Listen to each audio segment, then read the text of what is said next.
blessing. And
tall, half wolf, half human.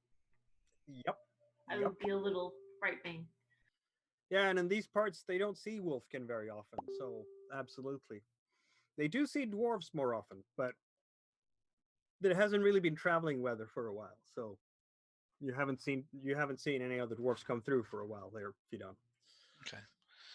What I'm thinking too is that once I've actually done my part, to follow the ritual as well, I might kind of go off, just do some, like some maybe a dwarf spring music on my flutes, perhaps something For like sure, that. yeah, just something to kind of add some background music to it and see if that's received well. If you want to, you are allowed to do a skill check for this. It might be our campaign's first skill check. Okay. So if they're okay with me doing this, so actually I asked permission first. I don't want to do it, so I would ask permission of her before I do that. I think she would say that, wait until the ritual is formally complete, so until everyone has partaken and washed their foreheads, and then it's fine, because now we're supposed to celebrate the coming of spring, and why not? So okay, you kind of giving you the eye towards that. We clean up first and then we party. It's the opposite of every other culture. Perfect. Indeed. But yes, you are definitely free to do so. And I'm gonna check here really quick, because I do believe that your flute gives you +1 to your performance as a gear bonus. Oh, that's cool. So when you do the skill check, include the for the skill, there is a table in Roll20 where you can add gear +1. Okay, perfect. Since it's the first time we're trying these sheets out.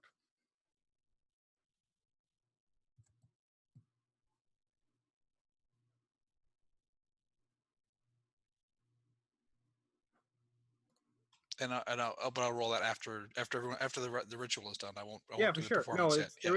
The ritual is completed. Everyone is. Oh, okay. Doesn't take long. No, well, it takes a few minutes, of course, to go through. It's very much like taking communion in church, if you will. Everybody has to take their turn, and there's only like 15 people in this town, so that's the thing. It's not that many. So we use like 2 liters of water and we're done. Yeah. Exactly. So it's not a very big village.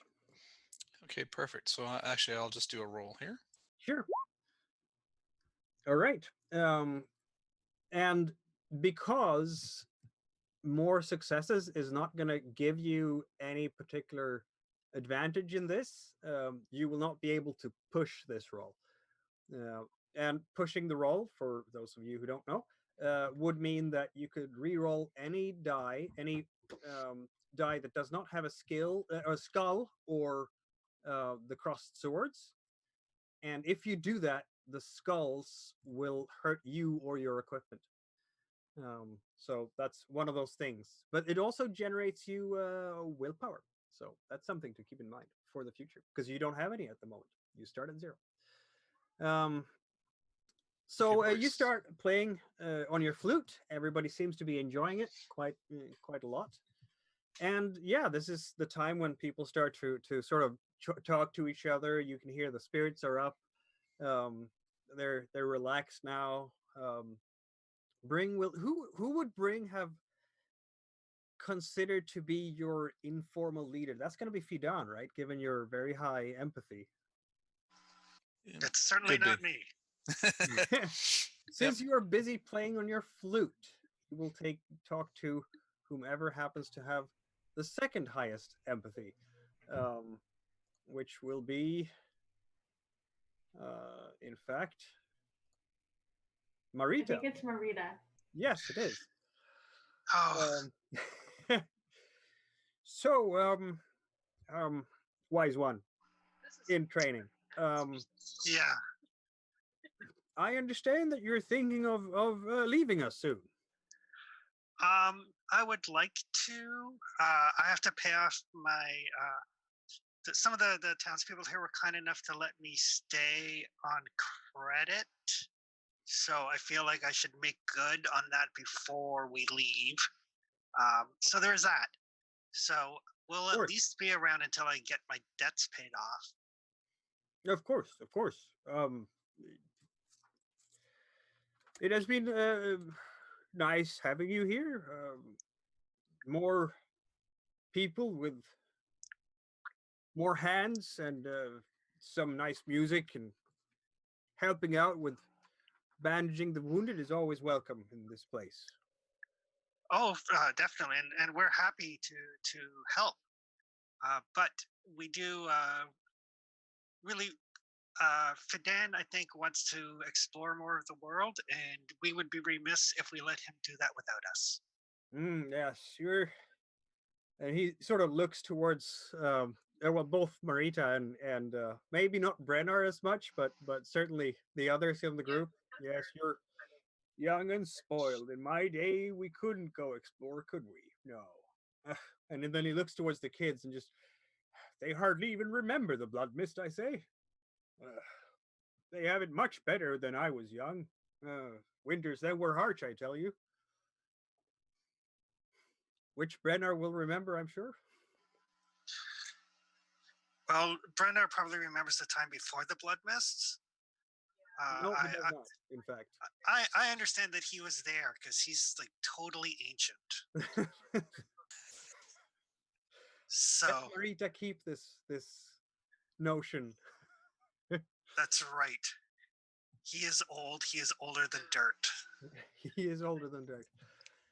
As you are partaking, they've in fact brought out some of that very precious dried mutton from that was prepared after they slaughtered a sheep for midwinter.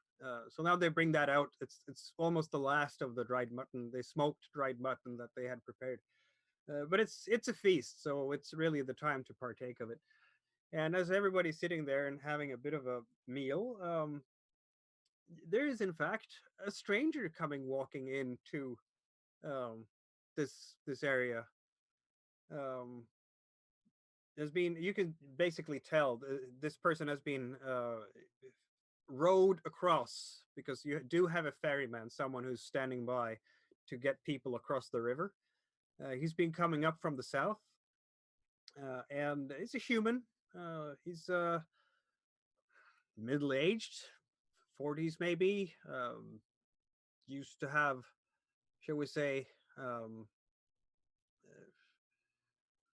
not terribly blonde, but sandy blonde hair. But he's getting grayer around the temples.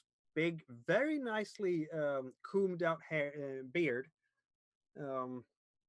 But very much dressed in sturdy clothes, cloak made to withstand rain, and very muddy boots as well. And he has this huge pack on his back and a walking stick, and he's kind of just clambering out of the boat and loading on that big pack on his back and coming up. And as people are the kids are running down to see him, obviously, because stranger. And he's, hello there. I'm Brenda, the peddler. I might just have what you need. And he points towards his sack. Could I trouble you for a meal and maybe staying over the night? I have some coin. They seem willing enough to let him do so. I attempt to pick up a scent. Yeah, for sure. You will feel the scent of a lot of mud because he's been walking for a while. He is definitely sweaty. He has not had, well, I'm sure he had the chance to wash himself in the river on the way. But his clothes are still just infused with his bodily odor. He's been carrying those clothes for a good long while, like most people in these lands, really. There is no scent there of anything untoward, such as blood or someone else's blood or things like that. So he's got that. I just want to take note of it for later in case I have to track him. For sure. Yeah, Too he'll, bad- when he sees Frida, he'll kind of stop a bit in his tracks and Frida trusts nobody. that's fine. He, by his don't expression, eat him. and I wouldn't eat him. those of you with high wits will be able to see this. By his expression, he is surprised, but has seen Wolfkin before. Oh, look at that. He'll bow his head. Don't see many of your kind up in these parts. Yeah, no, most of my kind tend to stay to themselves. Indeed, if you pardon me from saying so, I did take a detour to avoid the depths of the Fangwoods. Probably smart on your part. You might not have come back out of them. I've heard some stories. I had to, if you will, navigate between places. Not too close to Fangwood, and not too close to Grindbone either. Yes, quite a journey. And he puts down his big pack. Grindbone. What's that? Oh, Oh, that's a nasty place. South of here. Follow the river, and you're bound to wind up there sooner or later. If you get caught in there, well, someone is likely to sell you off to the highest bidder. That's for sure. and Feden's actually heard legends about Grindbone. I've heard that it's a place as foul with slavers and cut purses, lots of Aye. thieves and people that are in there. Yeah. I've heard that too. What have you heard no, I about- took a different route No. to avoid that place. Where did you come from? Much nicer. So I'm asking, where did you come from? Oh, most recently, well, the biggest settlement I was to recently was really the Hollows. I'm a wandering merchant, if you will. I sell my goods in one place, buy some new things there, and then I go to the next place. I have some things in here in my pack if you would like to have a look. Mostly iron. Do you work on, like, could I get something from you and pay you later? I'm afraid, since I don't know where to find you. I'm here. I Now? don't think. Will you Yeah, be that's true. here when the seasons turn again? Okay, I need money. Hmm. So I do ask him what he's. I get I buy him a drink and ask him No, thank you Yeah. kindly. to open it. You know, we'll take a look at his pack and see what he's got to see if there's anything that can intrigue us. Mm. And Marita, maybe I can maybe if there's something there she needs, maybe I can. So I got some coins. I could possibly pick something up for her if she needs it. Oh, I'm gonna he go really hunting likes and see if I can find a deer I can sell. He really likes the beer, by the way, which is of course something that is something of a pride of Peddler's Rest. This particularly sweet brew that they make when they can,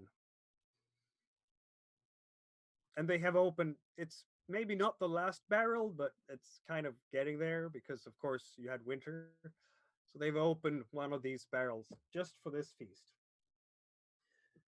Yeah, no, he has all sorts of very practical tools and trinkets, forged material often. So axe heads, knife blades, even some of the raw materials like already tanned leather, um, nails that you could use for sewing, thread, all sorts of crafts materials that might be hard to get in a place like this, at least as far as he's guessing.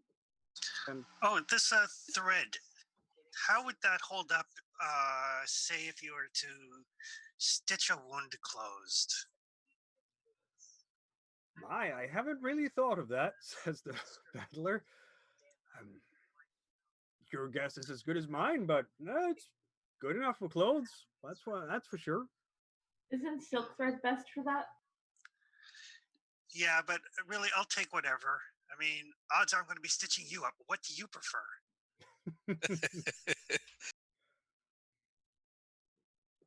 Well, I'll let you have that for Something that doesn't itch on the way out. exactly. I'll let you have that for a copper. Okay, I'll actually buy that. I'll buy that for Marita. I'm kind of because I like the idea of her being able to patch me up too. So I'm going to be generous and say that for Marita, if you're using this sort of needle and thread technique to stitch bleeding wounds together, I'll give you +1 gear dice for that particular roll.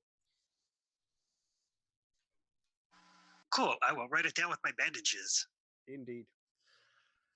and Mikael, just curious, how many copper is in a silver? 10. 10. Okay, great, thanks. Very straightforward. 10, 10, 10. So. Yeah, so he's basically, and others are coming up there. There are people, because you don't really have a forge here. So most of the steel and iron tools that the locals might want to have, you'll even hear a comment from someone that they're a bit weirded out that they haven't seen any dwarfs come through yet from the mountains out west. So they are eager to buy from this peddler for sure. So normally they would have had dwarves come through by now? That's what they say, yeah. That's interesting. Yeah, I wonder if something is good.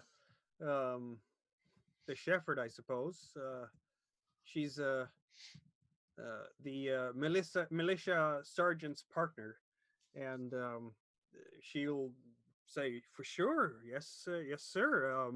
They typically come through here as soon as the ice allows, but we haven't seen any for a good long while now, which of course you wouldn't know because you haven't seen them either while you stayed.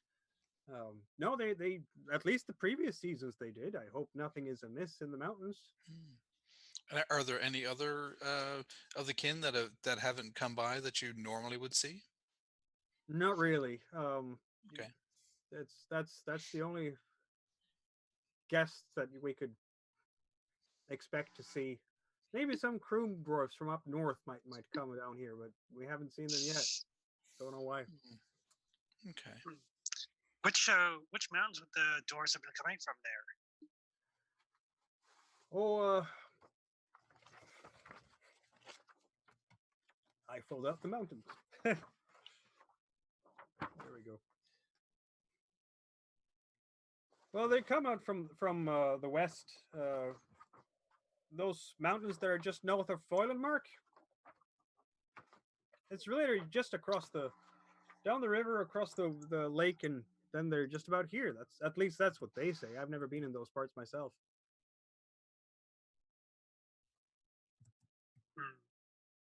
Maybe they're just delayed. Could be. There are many strange things happening around here. And in these lands. At this point, the peddler will in fact chime in. Oh, for sure. I heard just as I was walking up here, the Rust brothers are very happy these days, which makes me a little bit nervous, to be honest. Apparently, their prophet Zutera is gathering a great following. They always talk about how this prophet will protect them from demons, but it seems like he has them really up in I don't know, never seen the thing. Has them really up in arms, and they're talking a lot about claiming back their heritage in the east and things like that. I'm worried they'll maybe start rattling their swords again. That's why I came up here north. It's far from them.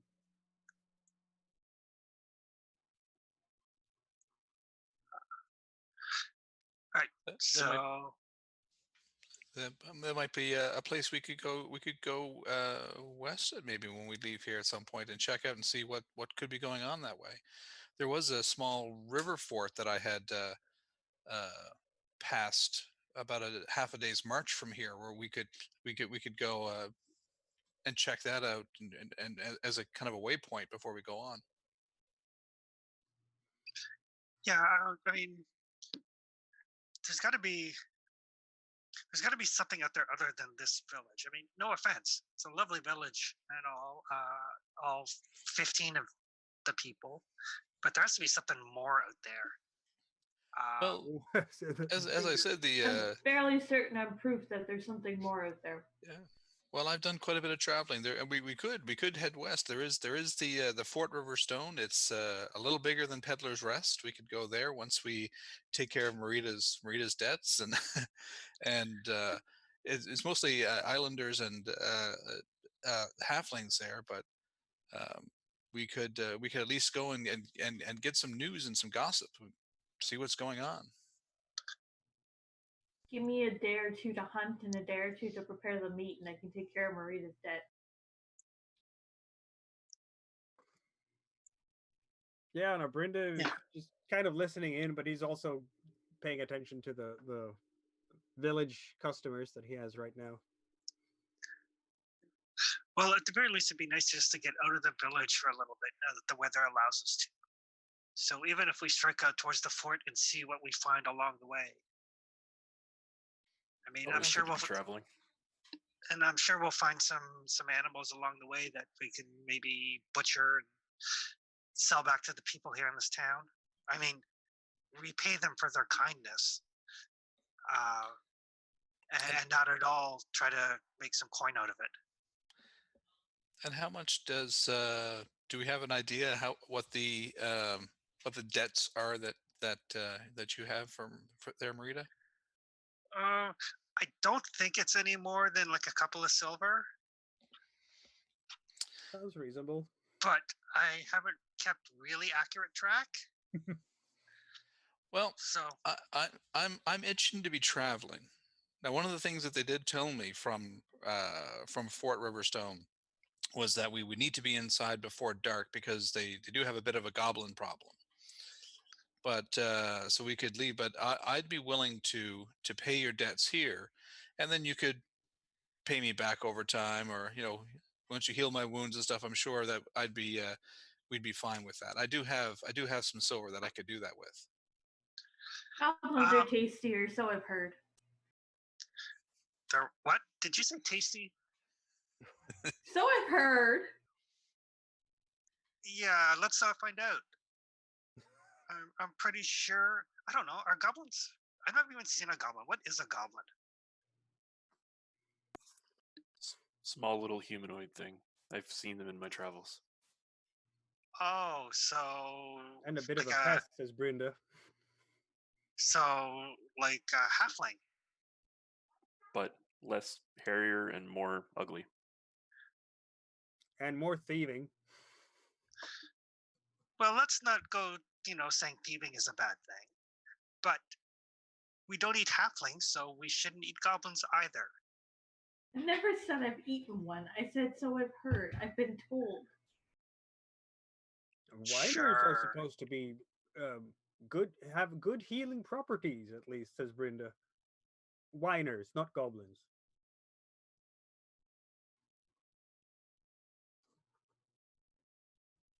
So what do you think? Should we we'll do that then? We can it'll hurt a little, but I'll take care of the silver so we can get on our way. Yeah, I mean, I was just going to see what we can scrounge up around and maybe pay off my debts that way. But if we want to do this, you said we have to be to the fort by dark. So if you can point me in a direction, I can probably find a safe path that way. Yeah, and that's what they had told me, was that to be there before dark. But this is now, Mikael. So it's kind of late in the day here now, right? Yes, So I would suggest waiting until tomorrow. Yeah. But it's about a half day's march west of here. Okay, so if we head out in the morning, then we should be there in plenty of time. Agreed. Okay. Sounds like a good plan to me. Yeah. Well, maybe the rest of the day, though, we could take a little skirt around the village and see what we can scare up for game. I mean, I can't be the only one that's tired of dried meat. Yes, I would like to hunt something. Indeed. Then what direction would you go, I wonder? Going into roll 20, you're obviously in Peddler's Rest along the Elia River where it meets the river, the Wash. Well, you have areas all around Peddler's Rest that you could go into. So if you, the neighboring regions, if you will, mostly plains, except if you cross the river into the hills on the opposite side. But that's really up to you. I would probably go to what I know is the closest forest, because that's what she's The used to forest hunting. is, in fact, half a day's travel away, the closest that you can get. Okay, yeah, that's probably too far then. So Yeah. the best bet would be the immediate vicinity, which is still just plains. There might be some copse of woods here and there that isn't big enough to be, a big forest, but might still contain some game for sure. Okay, so she would go to the closest little wood and see what she can track. I'm specifically smelling for like deer or something larger, but if I can only find like rabbit, then that's fine too. And that allows us to go into one of the interesting parts of Forbidden Lands mechanically, and that is journeys. You will now enter a hexagon on the Forbidden Lands map that you have not been in yet, because you haven't been in anyone except Peddler's Rest. And doing so requires, because you're not going to hike this time, you're going to go there to hunt. You will need someone to lead the way and someone to do the hunting. Okay. I have the Pathfinder talent. Yep. So You want to that's come it. hunting? So if I lead you the come way, in. I get +1. Yep. So let's Brenner, you want to come and forage while I hunt and Marita tracks? Oh Is yeah, it- if you could find me like some healing herbs. Is it You'll have possible? to choose if you're going to hunt or forage, because this will take all afternoon, basically. Well, it's not going to take all of it. It's going to take half a quarter day because you're that close to the village. Though a hunt, I believe, does take a full quarter day because of the activity. So I'm sorry. Yes, it does. But several people can. So if Right, but if you guys I'm do the hunting, hunt- can Brenner forage? Can we... Yes, then Brenner can forage. Absolutely, yes. Okay, yeah, I can go foraging for you, Marita. I got no problems with that. Will someone be keeping watch during this time in case you run into something unpleasant? I can do that because All I'm right. kind of useless to do anything else. Exactly. You All keep right, our let's, spirits up. Yeah, Exactly. let's have. But I then, won't scare Oh, away any music while game. I'm hunting. Yeah, no, I won't scare any game. No music. Are you? Thanks for reminding me. Which hex will you be going into? If one is in the north. Yeah, probably just the one right above us. All right, that works for me. I'll move the token. Of course, you could have moved the token too, because I have given control to you. Indeed, you are out. I'm going to do this one, maybe. Woodland campsite is close enough. How about lead the way roll? That is survival plus the Pathfinder bonus to your skill. So is that a like +1 to a die or +1 dice? It's +1 skill die. Okay.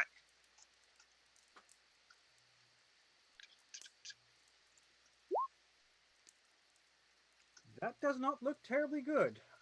You can push the roll, but then you will hurt yourself. And then you cannot push the 2 skulls. You can only push the other dice. But you will get 2 willpower points at least. I will. Yeah, I'll push it. All right. So I'm re-rolling 3 and 2 skill. Exactly.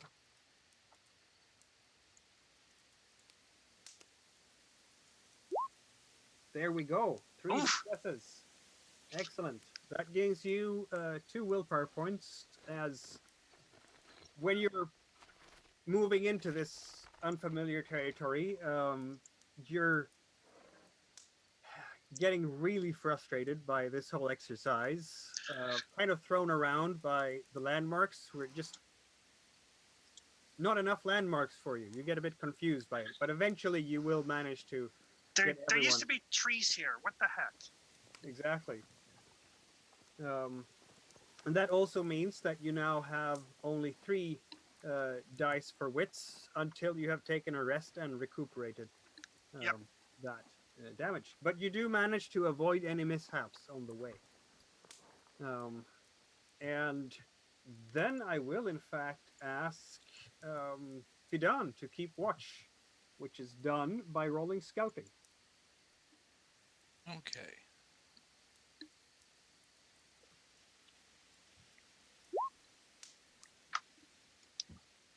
That did not go terribly well either. No. Do you want to push that roll? I think I will, actually. Okay, then you can already roll 2 attribute dice. So base dice.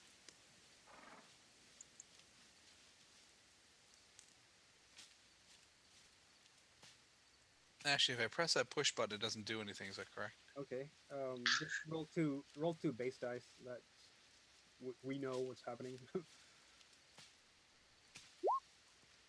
Eh? Oh dear. Yeah, that didn't turn out too well. Nope. Since you don't have any willpower points at the start, you can't push any further, even though you do have true grit as a dwarf. You have taken 2 points of damage to your wits, meaning that. Well, how would you interpret that? How is Fidan sort of getting confused and his mental faculties are being impaired somehow? I think he's probably frustrated. I mean, he's probably trying to be on guard, but maybe distracted. Keeps getting distracted by things. It's been a while down in the village, so now that I'm out, I kind of find my mind wandering. It's like, oh wait, I'm supposed to be on guard. Oh, but look, that's I haven't seen that bird before. I think that's probably more like a frustration at himself, and maybe just a difficulty, if that sounds fair, to be to kind of focus. Yeah, for sure, absolutely. Okay. And that means that you also now have gained 2 willpower points. That's an adrenaline spike that occurs as you get annoyed and frustrated by these unfamiliar lands. Okay. And I'm gonna do a check for myself here. Just focus. Stop looking at the birds. Stop feeling the dirt with your toes. Okay. Pay Sorry. attention. It's been so long since I've been stuck in that village. Luckily, this time, nothing particularly untoward is happening to you, even though Fidan has completely bungled his task of keeping watch. Had there been an ambush or something like that waiting for you, they would have been upon you before you would have known it. You would have walked into it. That's the effect of failing on a scout roll. Would have been my shame. Yep, indeed. It's so okay. We won't hold it against you. Let's have some hunting and foraging rolls then from Frida and Brennar. To hunt, that is again a survival check. Okay, can I use my hunting instinct to try and find an animal to mark? Or do I have to make the survival check first? You'll have to make the survival check. The hunting instinct doesn't quite work like that. It's about tracking one specific... Prey? Yeah, exactly. Okay. And then you have to spend that willpower point to do it. And since you don't have any willpower points at this moment. But maybe you'll get some, like your friends in the group.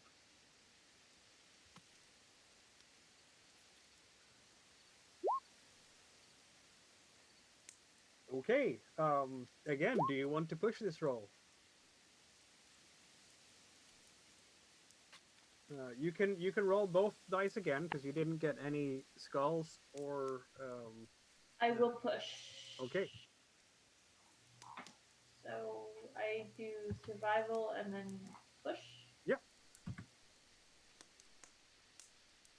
Or just roll the skill straight up again because you didn't lose anything. There we go. There we go. You did succeed, but you also take a point of damage to your attribute. Again, adrenaline spikes, anger, frustration, perhaps. Yeah. But you do find some kind of prey. Please roll There. d6 for me. Let's see what kind of prey you do find. D6. I don't have a D6. I just it should be possible if you go into the dagger sheet to just push a base die, basically. Yeah, there's just not a base die there for a D6. Oh. There's 2D8. No. Let's see now. I'll have a look here. So if I go into the sheet, if you just you have a dice pool right in the middle of the sheet, and if you just click the one there on the base, that should do it. Oh, okay. I hope. Oh.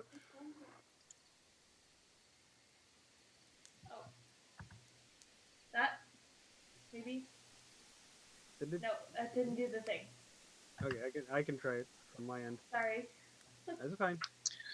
Did it work? No, it didn't. Okay, I'll just roll 1d6. There we go. 4. There we go.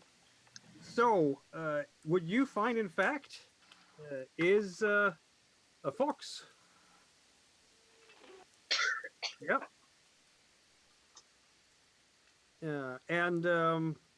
Yeah, do you have...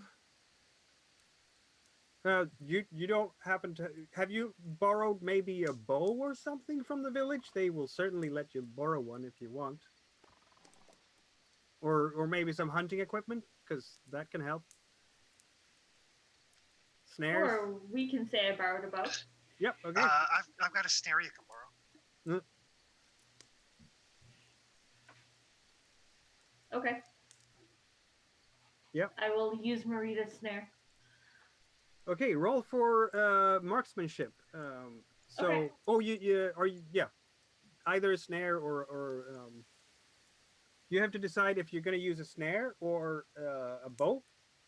If you're using a bow, you roll for marksmanship. If you use a snare, you use survival again, but with a +1 modifier for the actual snare. I'll say I borrowed a bow. Okay.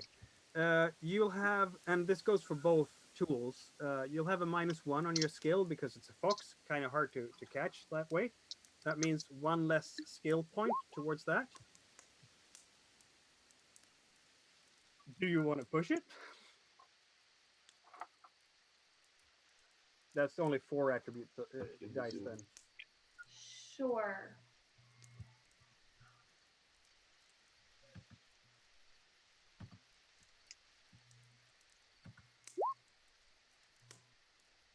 That didn't go well. It didn't.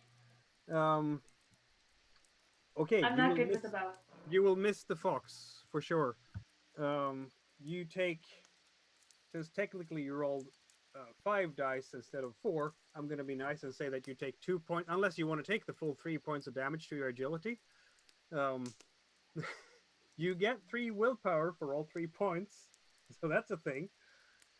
And you will need to rest quite a bit when you get back to Peddler's Rest. Can I just grab it and snap its neck somehow?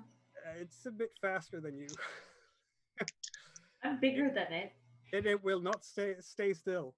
So you try your best in just shooting this fox, and it just runs away and maybe laughs a bit at you, which just makes you even more frustrated. And then you sprain your ankle pretty solidly in a gopher hole as you chase after it, and that's why you took the damage.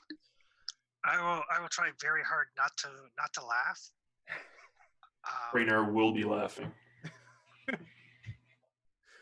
Well, we'll see how long he will be laughing. Let's see. I'm gonna crush the next box I find. Yeah, I'm sure you will.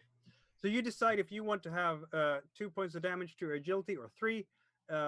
If you take you get as many willpower points as you take damage, and you'll be able to rest when you get back to Peddler's Rest. So each quarter day you spend resting, you heal 1 damage track. Since Frida now has 2 damage tracks with damage, she will need 2 quarter days to heal up both of them. Okay. Brennar, let's see if you can find something foraging. That is survival as well, but with a -1 for spring because the growing season hasn't really started yet. All right. All right. So I've got Herbalist 2. So That gives you +1 for being a herbalist, so Yep. +/-1. So net. Okay. Yeah, Okay. exactly. So survival, correct? Indeed.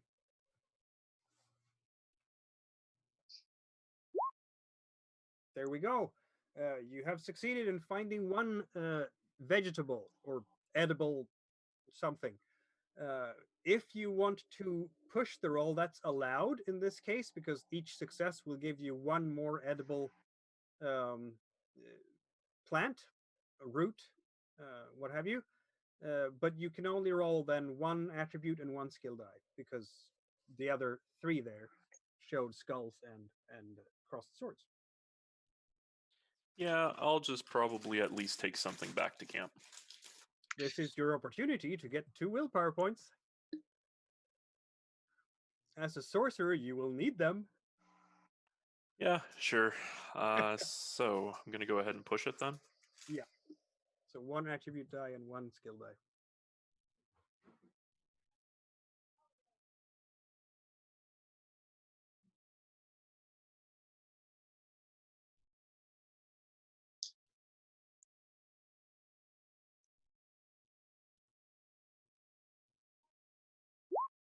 There we go. Okay, you have in fact found 2 edible roots, enough for 2 meals, basically.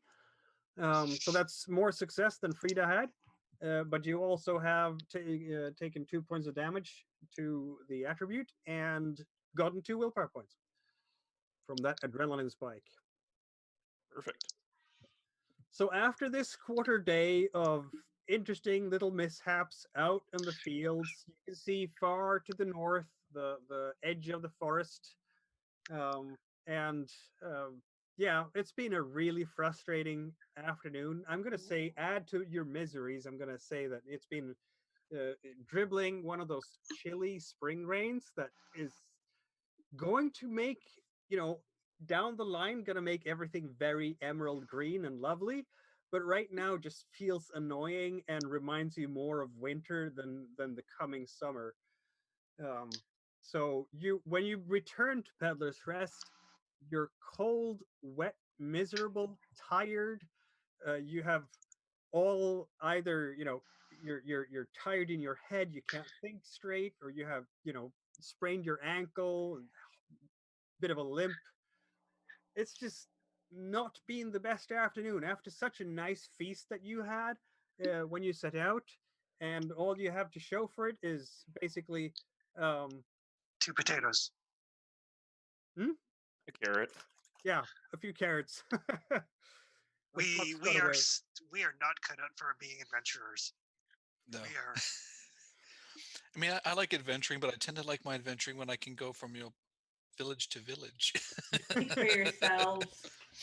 Well, in this case, you kind of sort of can because I mean you're close enough to for Riverstone at least to not have to do too much foraging. And who knows, you might develop those wilderness skills as you go later on. I'm usually pretty good for foraging. It's just I'm not used to feeding 4. This is true. Yeah, and Yeah. We'll this take would have those lasted carrots and make a delicious carrot soup. It has nothing to Exactly. do with your old Um, man eyes. Yes, indeed. In fact, Frida would have to cook this nice meal now of 2 vegetables because otherwise it's not proper food, is it? You know what would go really good with these carrots? Like a fox.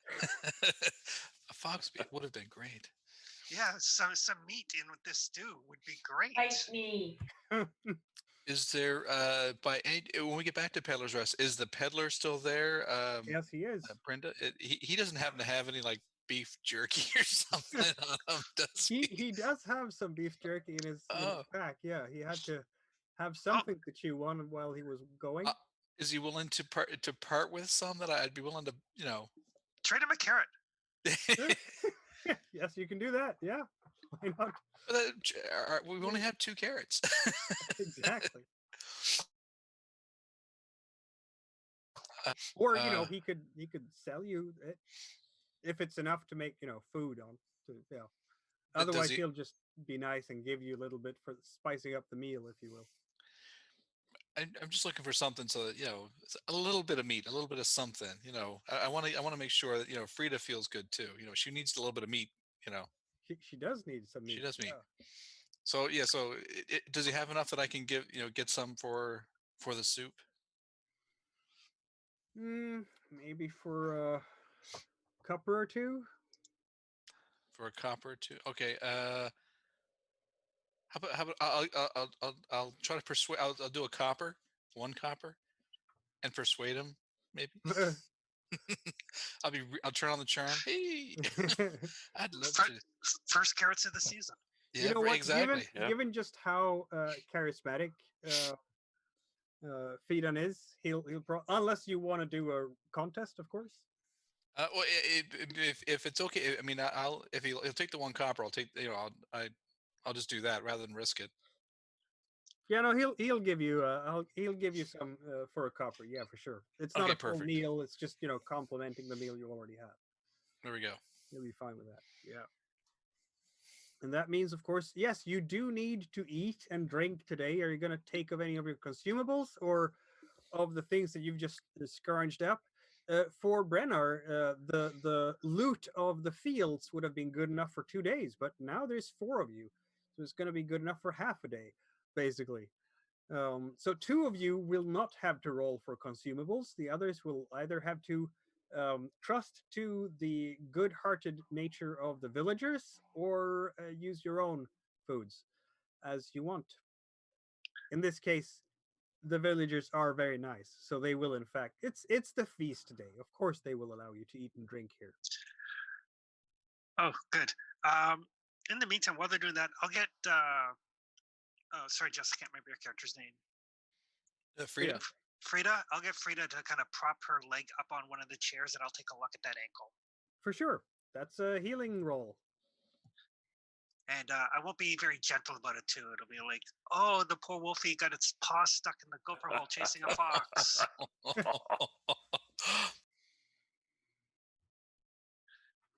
Healing. Roll for healing. There we go. That was excellent. In fact, she heals everything. So yeah, so I'll set it and splint it and wrap some bandages around it. Yeah. Tell her to stay off it as best she can for a little bit. That's going to be a great relief, and she's going to be just fine. She can now walk pretty much unimpeded. You have set a very nice bandage there. Excellent. So that's totally worth like an extra serving of the meat part of the stew, right? Of course. As you are enjoying and partaking, it's getting late now. The sun is coming down, but there is in fact another boat coming up to Peddler's Rest. This time, it has in fact sails. 1 sail, I should say. So more strangers are arriving just before nightfall. And again, the children run out to greet these strangers. And again, the boat will be moored by the pier. And they're sort of this boat is fully loaded with crates and things, and it's a couple of fairly sturdy, well-built humans that are starting to offload things while their commander, their chief, their leader turns out to be young halfling lady dressed in good quality traveling clothes. She looks every bit the matron, every bit, she's absolutely commanding these people. You do this, you do that. They obey without hesitation. But she's also exuding confidence, warmness, kind of like a nice older sister, maybe. And for some of you, this will be the first time you might have seen a halfling before. I thought Marita was a halfling. No, I'm human. Oh. I'm a which full-size direction? person. Which direction did they sail from? Like, were they coming from Varda, or were they coming from the other direction? They were in fact coming from the coast. So Coming from they'd the be coast. coming from Okay. the east. Okay. I'll go the ask if same they direction. need any help unloading. Yeah. Oh, absolutely. She'll be very happy. She'll look and say, "Oh, thank you very much." And she's kind of echoes Brinda's sentiment of we don't see Wolfkin very often in these parts. But close to the Fangwoods, there are halfling settlements, so Yeah. that's not going to be that she would have seen Wolfkin before would not be strange to Frida as such. Yeah. Braynar will also go over and help. She's introducing herself to Bryn the Elder. She calls herself Rosalind.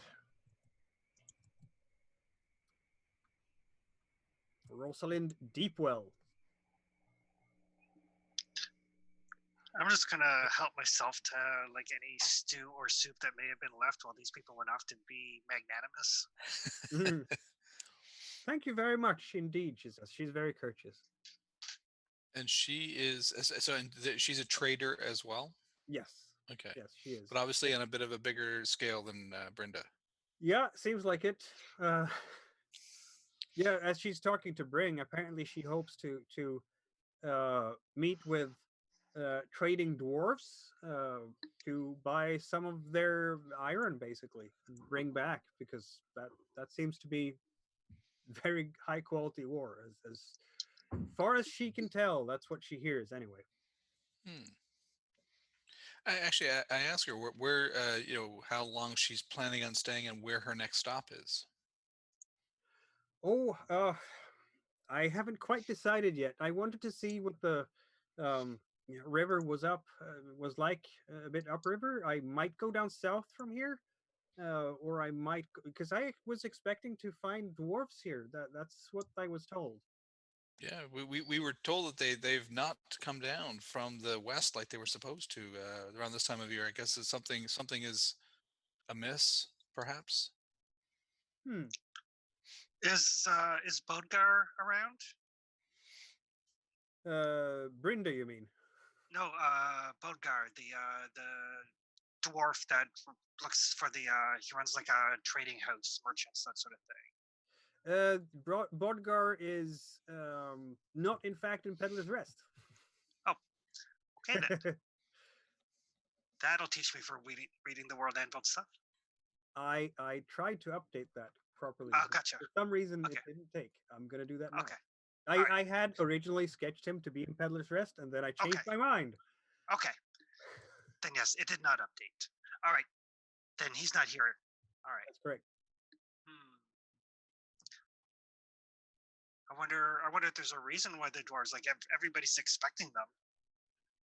You know, maybe there is a reason why they're not here. We should go figure that out. Yeah, we should head west and figure out what's going on there. Yeah. After we have some of that delicious stew. Oh yeah. But if I could convince her to go west, we could maybe catch a ride or something rather than have to hike all that way. Yeah, true. Don't know how big her boat is. I mean, would you have room for four? Especially where we're extra muscle. Yeah, that too. You're extra muscle. You might be able to fit, but she's thinking of going south for the moment. Okay. Maybe. Both ways are upstream, but if there's trouble out west, she'd like to be able to. Well, she's looking, kind of glancing towards her wares. And what kind of wares does she have? She has, in fact, lots of foodstuffs that keeps well. Oh boy, more hardtack. Yes, but also, in fact, well-preserved grain. Any meat? Some, yes, some. Okay. Some well We- preserved grain. That would we be possibly talk about trading some labor for food. she'd Could be you interested in that. negotiate Yeah. that? Yeah, she could be interested in that. With Um, grain, Frida could make some bread. At least it's not hardtack. Exactly. Because I think if I have to eat more of this hardtack stuff, I'm probably going to kill somebody. No, I mean, she's open to take you on as laborers if you want to work for her. She would definitely feed you. But then again, she's might be more interested in going south than west at this point. She's a bit hesitant. Maybe she can be persuaded. This is an excellent time to exercise your persuasive capacities. Well, and I'm thinking that I mean, because I know a little bit about. Has she been to the fort before? I tell her about the fort, Fort Riverstone. Has she been there? No, I have not. This is in fact my first time going this far west. This is I'm trying to explore new opportunities for my family. We're traders, and this is really my first large expedition. It's very exciting. Well, I mean, a half day's march from here, which would certainly be, easy on the river. There's the Fort Riverstone, and that's it's bigger than Peddler's Rest. It's a military fort. They always have a need for food. An army marches on its stomach. They would probably be good there, and they would probably know some of the other places along the lake, along Varda, where that would be easy sailing along a lake rather than trying to navigate through the river. Roll your manipulation. I like this. This is good. I'm going to give you a +1 for the argument. Okay. So +1 to your skill for that. Okay. I like it. That's a success. Yeah. She will, in fact, accept this. Very well. Yes. Okay. That sounds like a reasonable opportunity. I hope there's nothing untowards. I'm not sure I can pack all of you into the boat, though, given all my wares. But if you walk beside the boat on the shoreline, my two lads here will row, and we do have our sail if we get winds in that direction, and then we can keep within sight of each other anyway. Okay. I think that works out well. And again, like Frida had said, we could then assist and help you, when we get to the fort, unload and I could perhaps talk to some people there and help get get more of your wares sold. I think that is a very attractive proposition, sir. I'm very pleased to meet you. Fidan, was it? Yes? Fidan Grellkill, yeah. Very good. I'm very happy to meet you. It's a pleasure. It's a pleasure to meet you as well. Have you any interesting stories that you come across on your journey over from the east? Well, I Any have. rumors? I have some. Oh, but the village elder will butt in. Let's keep those for tonight when we sit around the fire in my house, shall we? Okay. Very good. So, kind of over mouthfuls of stew and whatever else happens to be within easy arm's reach, Rita is eating basically like a prisoner, like she's hunched right over her plate, almost feral-like. But she'll be like, "So, whereabouts east did you come from?" Oh, I've traveled. We managed to get through the marshlands to the east. It was not terribly easy, I'll tell you that. There are saurians there, and there were a few one uneasy night to be sure. But we came in through Anger Bay, but we've traveled up the coast all the way from Belifar. So we've been on the road now in the boat now for a lot of days and nights. So you've passed by Tendra then. Indeed, yes. Okay. And then she'll just go back to eating. Yes, no, I hear there are interesting things happening down south. The Asleans are talking a lot about their champion Zertorm. and apparently he's gathering the Asleen riders to resist the Rust brothers in case they would march east. So the Asleens are very excited about that.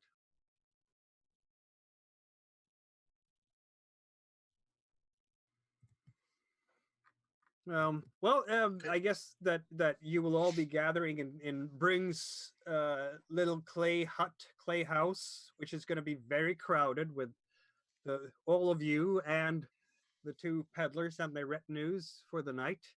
But at least you have a nice fire. You're out of the wilds. You're out of the rough weather. You've all filled your stomachs and wetted your throats. And West my ankle. Yep, but you had your ankle all nicely tied up there, so all those. Just don't step in any more gopher holes. You'll be fine. Those gophers just need to stay the hell out of my way. How does a foot that big even fit in a gopher hole? That's why it got busted. Exactly. And they will be trading some stories with each other. And Rosalind, she heard something really interesting. One of the people they met before they went into the marshlands was talking about something called the armor of the gods. So apparently, you see, a long time ago, in the age of the Blood Mist, a jealous raven sister sought an artifact, some kind of holy armor, said to be created by the gods themselves. And she wanted to prove that her honor was greater than anyone else's, and traveled to a tree located close by somewhere in the Vivint Plains. And as the legend goes, she was murdered by righteous elves for trespassing into their lands. And she never found the armor of the gods, so it's still there, they say, and guarded by starved robbers, maybe, who are consumed. They're consumed by greed, and they just refuse to leave. That's the story I heard anyway, coming up from Belifar and Tendra. Well, I don't have anything exciting as that, says Brenda. But I can tell you about the hollows. To avoid both the Fangwoods and Grindbone, I did go through the hollows. I don't know if you've ever been to that dump. It's a village at the back of Beyond. Cowards and milksops hid from the blood mist, and that sorry excuse for a village waiting for better times. But they were unaware of one thing, so the legend says, that their peaceful village was built at a site of blood and death. And when I went through there, for sure, they were talking a lot about how they were honoring the dead. Said to be haunted, that village is. I didn't stay long enough to find out. But that will be down in the south, at least.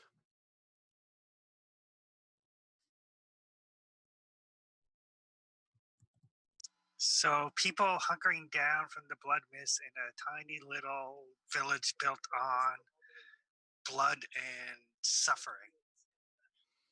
They say they honor their dead. They have a very sizable graveyard. I'm not surprised. Not even a little bit. That's south, you say? Yes. And if you travel down by the wash, but instead of going west towards, well, Grindbone and the other places along the river, you go to the mountains just south of the wash. Then you should come upon the village. Yeah, I think it's a good place to avoid. Yeah, that's It's too close to home for my liking anyway. Plus, people there are nice enough. I just didn't stay long enough to, discover the truth of any possible hauntings. I mean, I heard about something that's like a little bit closer to us. There's supposed to be ruins not far from here, near some water. A place called Falendar. One of my people in Asline. He was greedy. He sought out this monster with golden claws. Traveled near and far. Finally found it in the ruins of Falendar. But he slew the monster, slew the monster. He killed the monster. But then his sister betrayed him and killed him. But she couldn't carry the treasure, so she hid it in the ruins. So there might be treasure there, but the people that told me this said that it was also the home of ogres. Now, I'm not entirely sure what an ogre is or where it fits on the hierarchy of bad stuff, but there's that. I think it's slightly worse than me. The people around, both Bring and Brynda, who have traveled maybe, well, Bring hasn't traveled a lot at all. He stayed in his hut during the Blood Mist, and at most he's been to Fort Riverstone and back, but because that's about as far as you can get in half a day.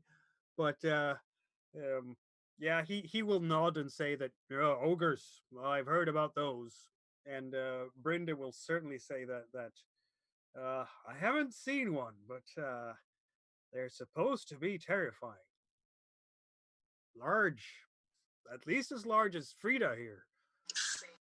Would you say they're more or less dangerous than, say, a fox? And I'll look at Frida blindly. Well, Brynda thinks this is a very strange question to ask, and kind of doesn't follow the joke first. Listen, I miss one fox, and I never hear the bloody end of it. Use bows, okay? I use claws and teeth. We should find somebody to teach you how to use a bow. You should. That would be a good idea.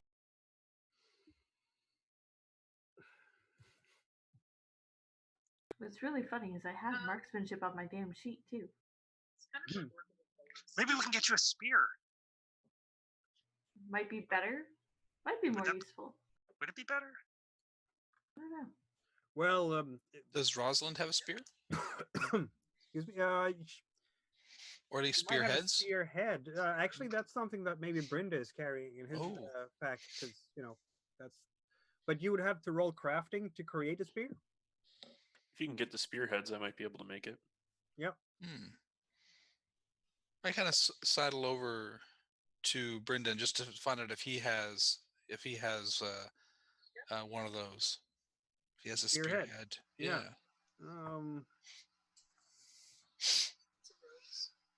Like a throwing spear, that kind of thing, because that's obviously a ranged weapon. What Frida? What would you be looking for? More like a throwing spear, or for hunting purposes? What's a throwing spear? What do you use to use that? I believe that's still marksmanship. And yeah, throwing spear would be good. My marksmanship's actually really good. I just rolled really poorly. Yeah. It was the bow's fault. I agree. Let's get me a spear instead. It was too small for my hands. Exactly. Claws got in the way. Throwing spear. Let's see now. He will sell you a spearhead for a piece of silver. Oof. Ooh. Piece of silver. That is, you would know, about a third of the price of the actual final product. But then, it's the essential piece. Right. Hey, you know what else is worth the silver? A really nice fox pelt.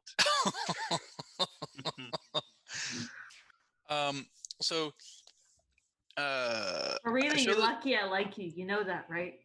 So if I show this spearhead to Braynar, would he be able to know if it's something that he could craft, to fit onto that, or at least have an idea, like I could possibly do that? Any crafting roll, yeah. Yeah. Okay. Then I'm glad I kept some money. But I will do that. I'll grab that because I think I'd rather have my belly full. I can't eat the silver. It's true. It's a good thing that we have Fida to like finance us. Yeah, I know. Yeah. Well, actually, not for much longer. I didn't have that much to start with, but I had enough. Okay, we'll do that. We'll okay. So I will get that, and I'll give it to Brainerd. All right. Yeah, Brainerd, roll for crafting. This will take a while to do, but you do have this evening, so. This is why I suggested we start doing some work for food. Yep. Yeah. Yep. 1 sec. You have a decent crafting skill there, so should work.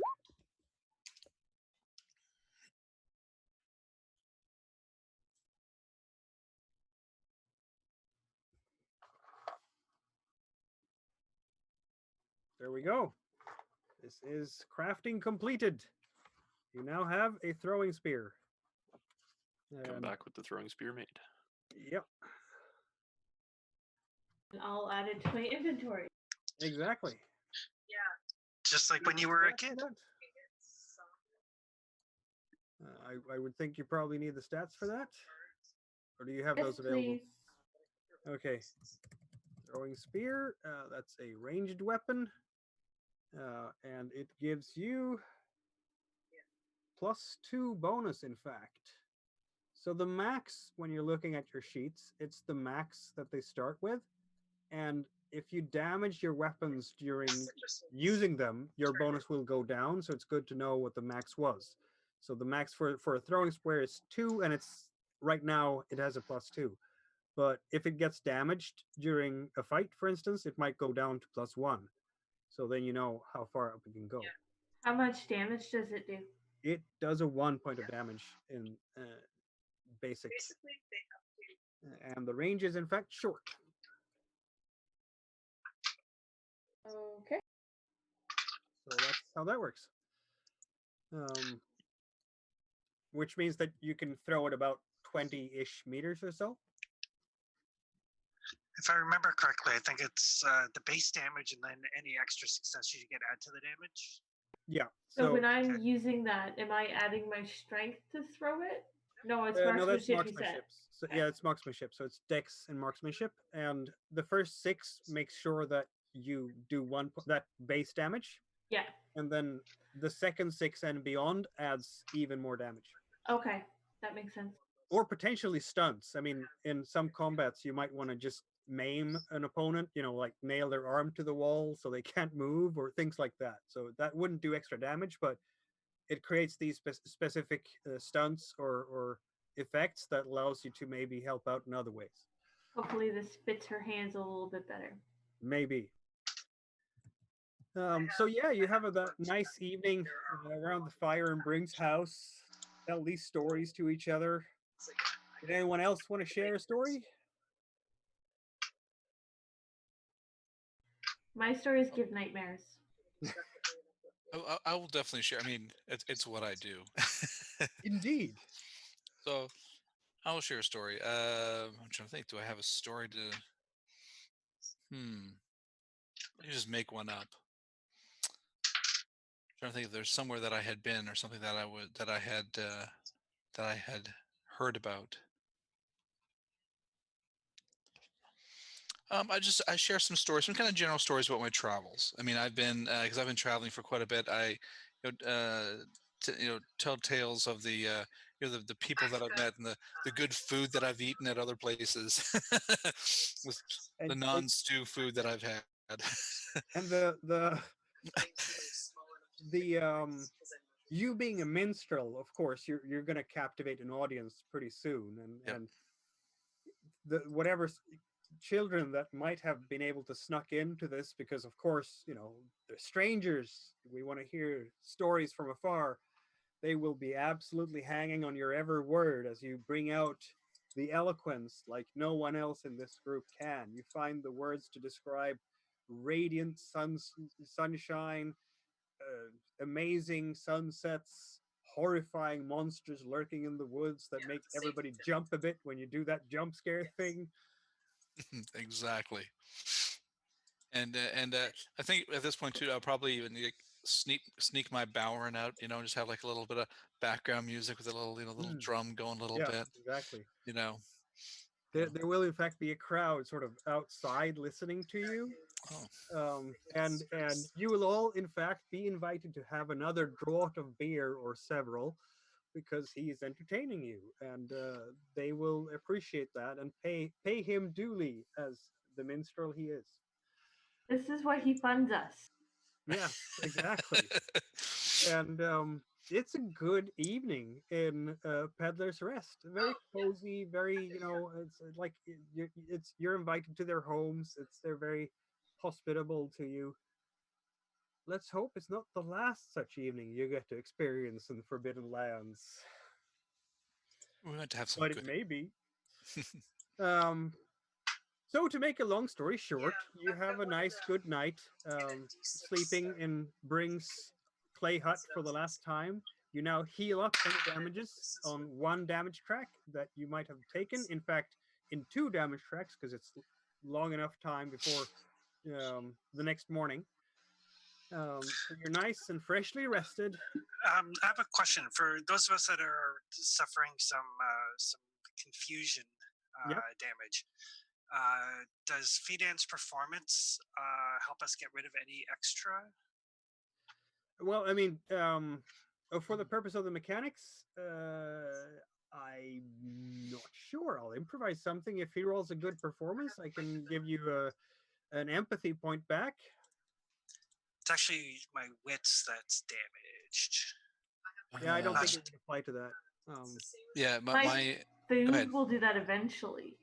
Yeah.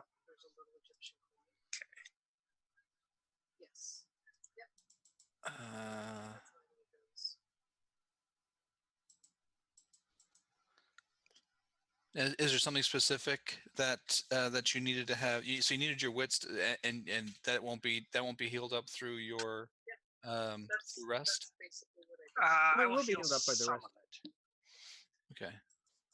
But in the meantime, I will also, since I know Fidan is feeling a little bit down in the dumps about how he wasn't as perceptive as he should have been, because if I remember, you took 2 damage or 3 damage. I took 2 damage, but what I was going to say is that I actually do have the Path of the Hymn. It's a number of your comrades equal to the number of willpower I spend, and within short range, each recover 1 point of damage to an attribute. Oh, that's great.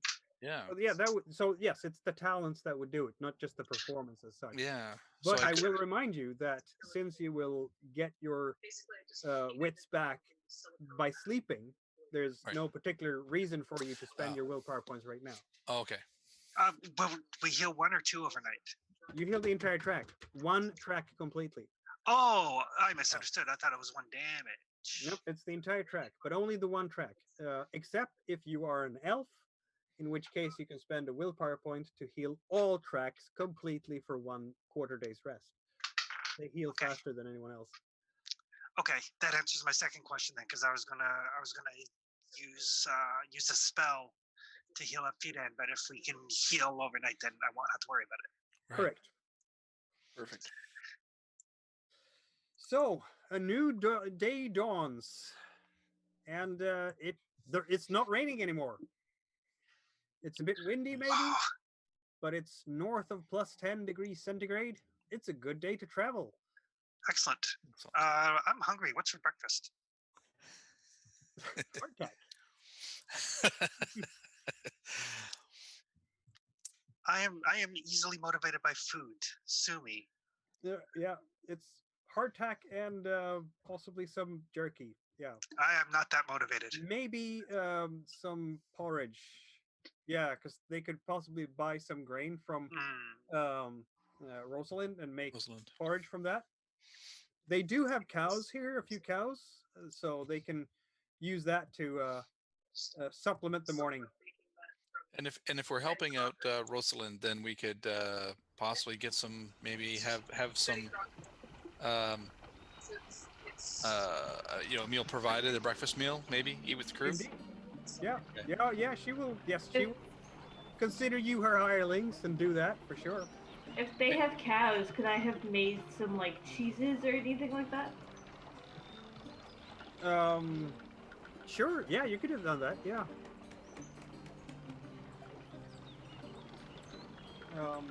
You can make. I think it's. Your chef talent allows you to make a lot of food.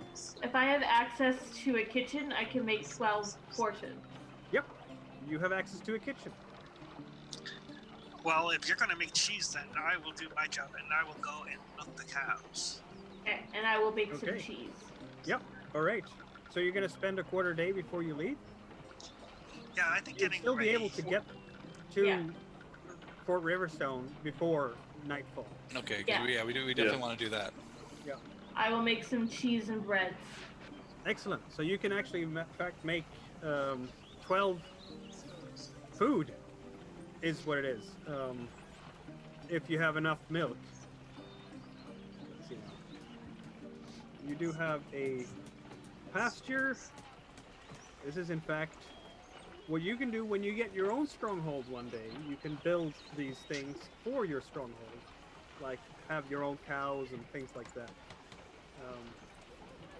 So there is, in fact, an in-game economy in this game, which is very nice. So I just add the 12 food to my sheet. Yep.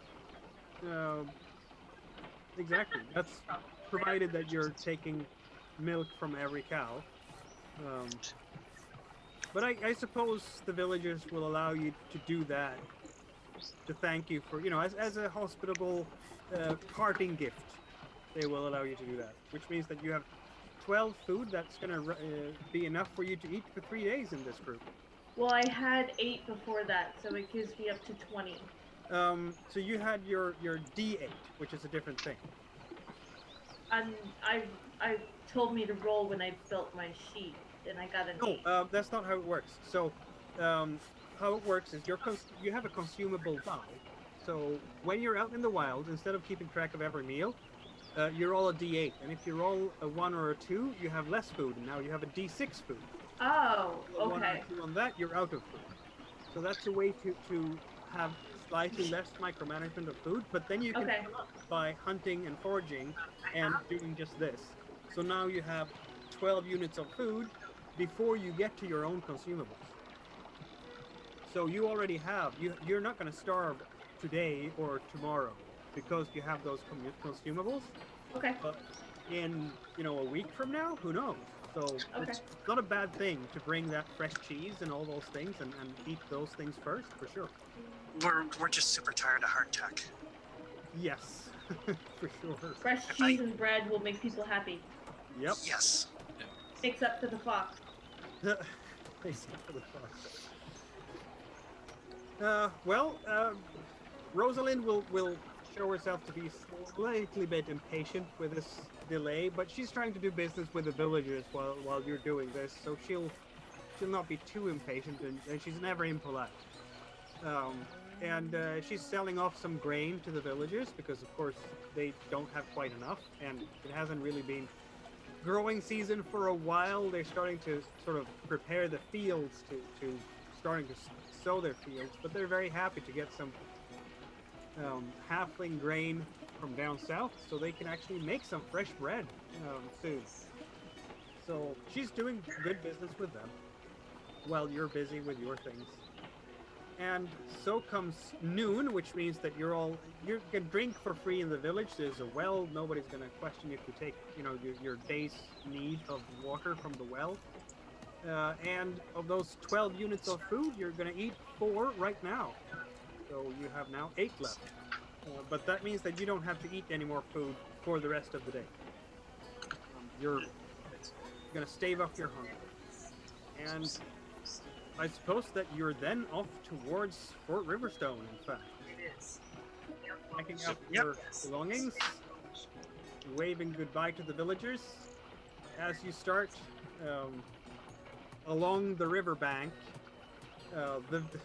all the children will come running around you for a little while, just because, you're leaving, and some will dare the others to go as close as possible to Frida without getting the fangs, the growl and the snarl, as far as they dare. Frida's nice. She likes the children. But she's also she was also a big wolfkin, and for them, I mean, yes, on one side, There might be one or two that were brave enough to talk to her that she's gotten friendly with. yeah. Just don't show your fangs when you smile. I can't help it. It's not something I can control. Smile with your mouth closed. Muzzles kind of prevent that. And so going into roll 20, we will move your token one step towards the west, as Marita will again lead the way. Who is taking watch this time? Keeping watch? Maybe not me. I'll keep watch this time. Fair enough. Scouting roll. Ooh, we are lost. We are so very lost. No, you're not. That's a Oh no, that's a yes. Sorry. success.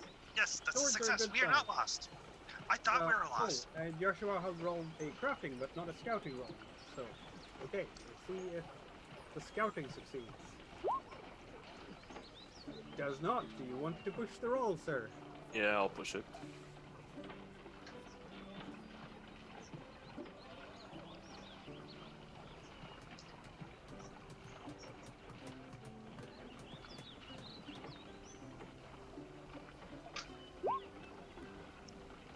Alright. So, Just You've think of now all that left magical the juice mill town. you were getting. you have left the mill town, and you are now out in the wilds beyond Peddler's Rest. Let's see what happens with the scouting roll. That didn't go well. You have taken 1 point of damage to your wits, I believe. And not been able to see any problems ahead at all. Yeah. There doesn't seem to be any danger on the road. Not much Great of a traveling. road here, to be honest. More like a riverbank. I mean, that's what we're doing. We're just following along the riverbank kind of thing, or Yep, exactly. And let's see now.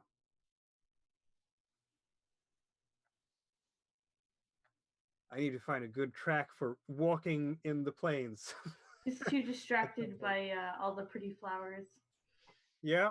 But and out in the river, you can see these two large laborers that work for Rosalind, who are working really hard on getting the boat to go upstream. So you're keeping pretty much the same pace. When in fact in front of you, you can see it's not very far. It's what is it? I mean, these are the plains, so you have a long line of sight. There is in fact a wagon of some kind. It's standing there, and there are people surrounding it. And as you're getting closer, you can hear cries of help. And Frida will be able to pick up the scent of blood coming from that general direction. As soon as I get the scent of blood, Frida will start to growl. Mm-hmm. And you can hear them screaming, "Help! Help!" Danger ahead. well, let's go. I draw my knife and kind of approach. I mean, approach. Obviously, we're warily. Frida's got her long sword out. Yeah. I would like insight checks from you.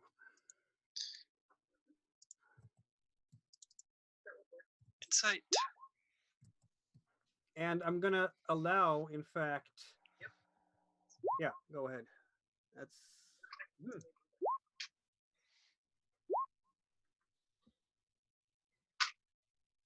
So, Frida, no. Frida, yes. Marita, yes. And Brennar, yes. As you're getting closer to this, and I think Frida is actually the one, but you will, both Brennar and Marita will notice that something is off. I think Marita does so because, well, what you see in front of you, first of all, it's and this is by now say 50 meters or so, and you're getting closer and closer as you're kind of hurrying up the steps a bit. It's a wagon standing there in the middle of a road. In fact, there's a small patch of road here. This road does not stretch all the way to Peddler's Rest, and who knows how long it goes. But this is not uncommon in the Forbidden Lands that out of nowhere a road appears, because it was there before the blood mist maybe, and then it got overgrown in parts. So that's not in itself strange. And there's a group of about maybe 4 people there, and they're kind of leaning towards on the wagon, and one of them is sitting and holding their hands over their stomach, and from afar it really looks like their guts have spilled out into their knees, and they're just panicked about it. And someone is holding their heads, their hand on their head. It looks like they've been attacked by something or someone. But here's the thing. Marita, who has bandaged wounds before, as you're getting closer, you will notice that they're not behaving appropriately, as if they have actually been wounded. That person who's holding those guts in those hands should not be this level of aware. And Frida, that blood smells awfully much like pig's blood, not human blood. And Brennar, you will notice that someone there is sort of trying to tuck away a club under their where they're sitting. So This is an ambush. You are now within bow distance, I will say. What will you do? I will wait for our wolfkin to decide what she's going to do. Fair enough. So they're human? Yeah, for a human. How large are they? Did they look like burly? They're physically fit enough from this distance, you would say. You can't see at this point any ranged weapons at all among them.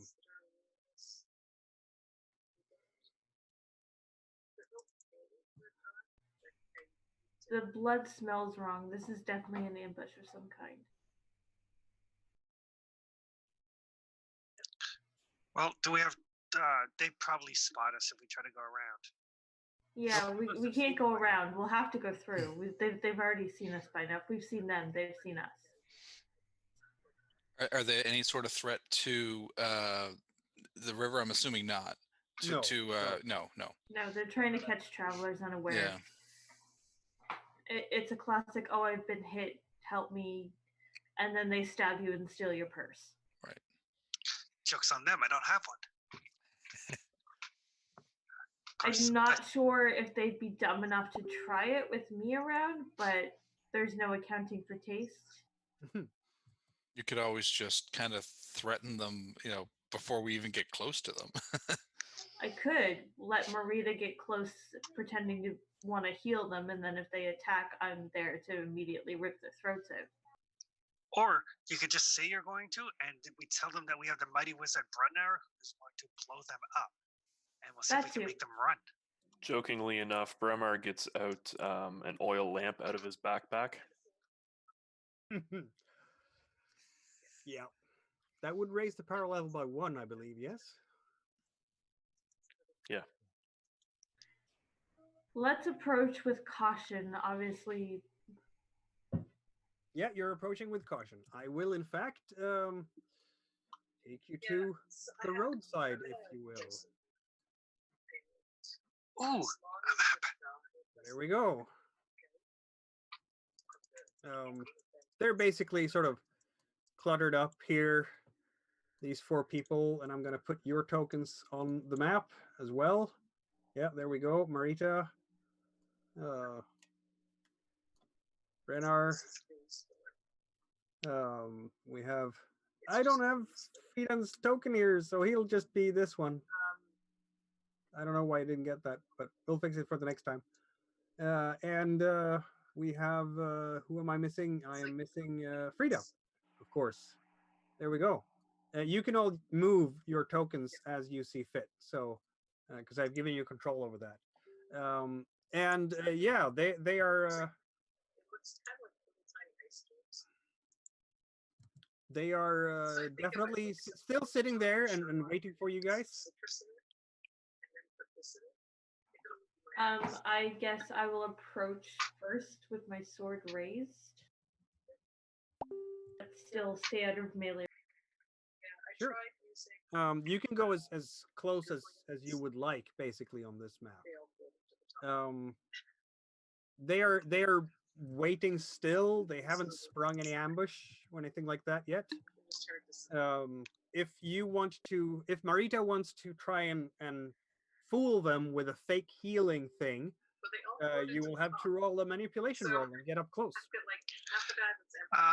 Yeah, I will go up to which guy is pretending to be badly wounded. I'm gonna mark this guy with a red dot, pretending to be. Right. That's So the one who's got his pig's guts. Yep. Right. So yeah, so I will move up and I will just a sec. I'm a healer. Let me take a look at this.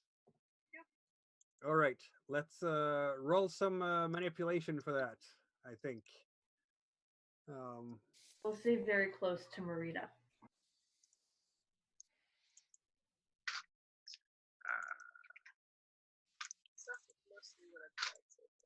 Manipulation. All right. I'm gonna roll my insight check here for them. Ooh, 2 successes. I am such a manipulative little soul. So Yes, indeed. I mean, I'm a healer. Indeed, yes. And you're an unassuming little teenager. Yes. So yeah, so I will get out some probably pocket lint because I don't have any healing herbs, and I'll get out my needle and thread. I'll say this is gonna hurt, but you gotta hold really still. I don't want to accidentally puncture anything important. For some reason the sheet isn't rolling as I would like it to do. Let's see now. Okay. There we go. Okay. No, I should have done. Sorry. There we go. And then roll. There we go. Okay. Yeah. No, they have no clue. And I'm just using the stats for another NPC I made here.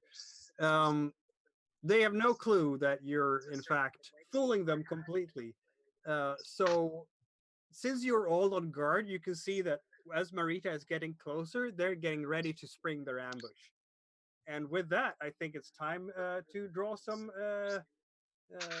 initiative cards. So I'm going to shuffle the deck, and I'm going to deal it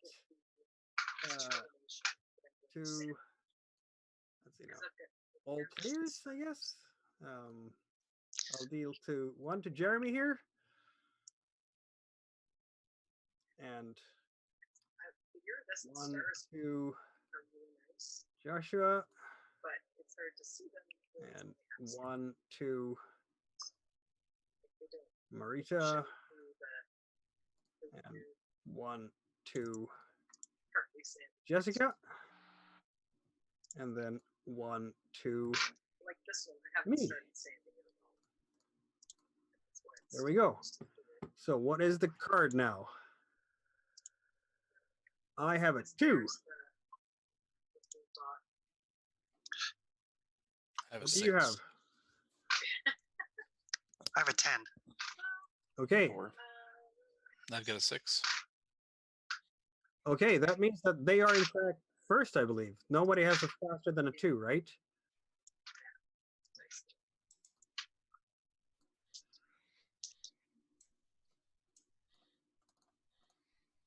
So there we go. That's them. So they will be ready to spring their ambush, and basically one of them will just try to club Marita. That's basically what they're doing. Ah! Fairly straightforward. That would be melee. They have Can I one spend gear. a willpower to parry that attack for her? You can, because you are in fact close enough, I would say. Okay, I will do that. All right, I'm going to move you up there in that case. That will be your fast action to move up to them. Yep. Which means that you can't move any further later on, and then you can That's spend fine. that willpower to parry that. Yep. And I will do the attack. So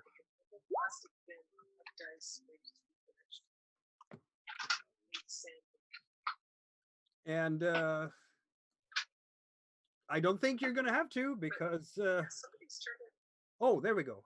I did get a hit. Are you getting a parry? I would like to parry, so how do I do? You do that by rolling your melee skill. So you already have the sword at the ready. You don't have to prepare it. You roll your melee plus your longsword, and you roll that, and any successes is, of course, they are using a blunt weapon to basically slash. So your modifier for that would be you're parrying a slash. That gives you no negatives. So straight up.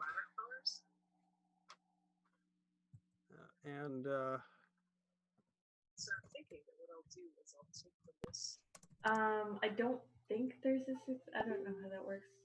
Let's see now. There is no 6, so you So would. I have to push? Yes, you'd have to push. Okay.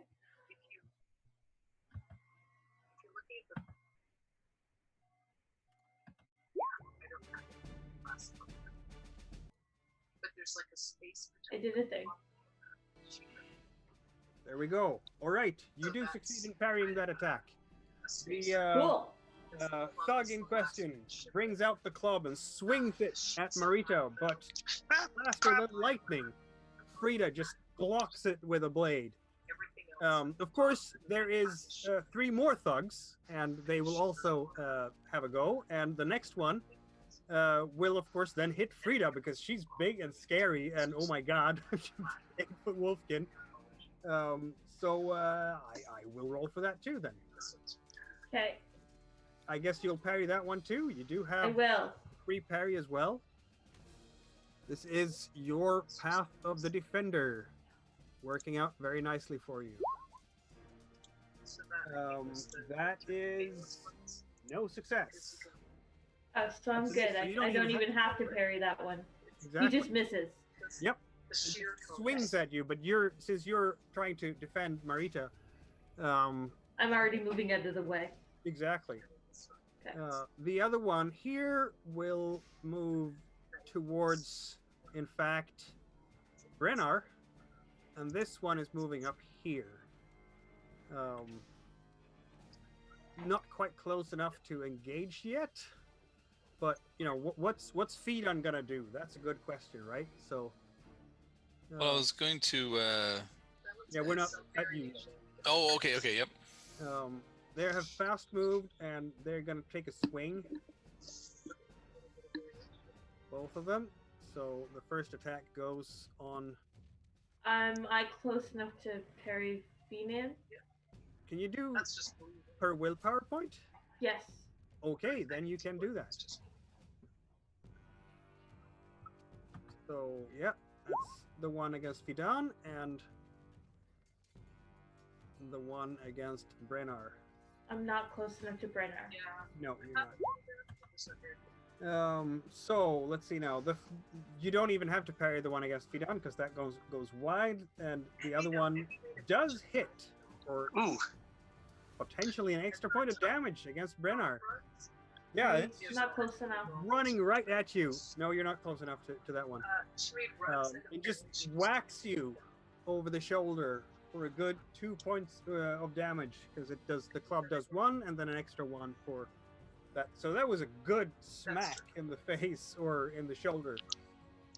And that's their turn. They have now moved and attacked. It is now number 4.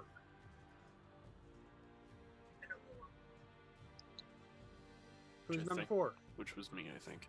Ah. So just to confirm for damage, that goes against my strength attribute? That's correct. Okay. Alright, so since I prepared it earlier, I am now using my willpower Yep. and the oil lamp to burn the person in front of me on fire. How? Noise. Yep, they have 3 points of strength, so that's really all you need. Which means 1 willpower point because you are a half-elf, and you get a bonus willpower point because of your psychic power, and then another power level for the oil lamp. Roll a d6 to see if you supercharge or have a mishap. It's a base die.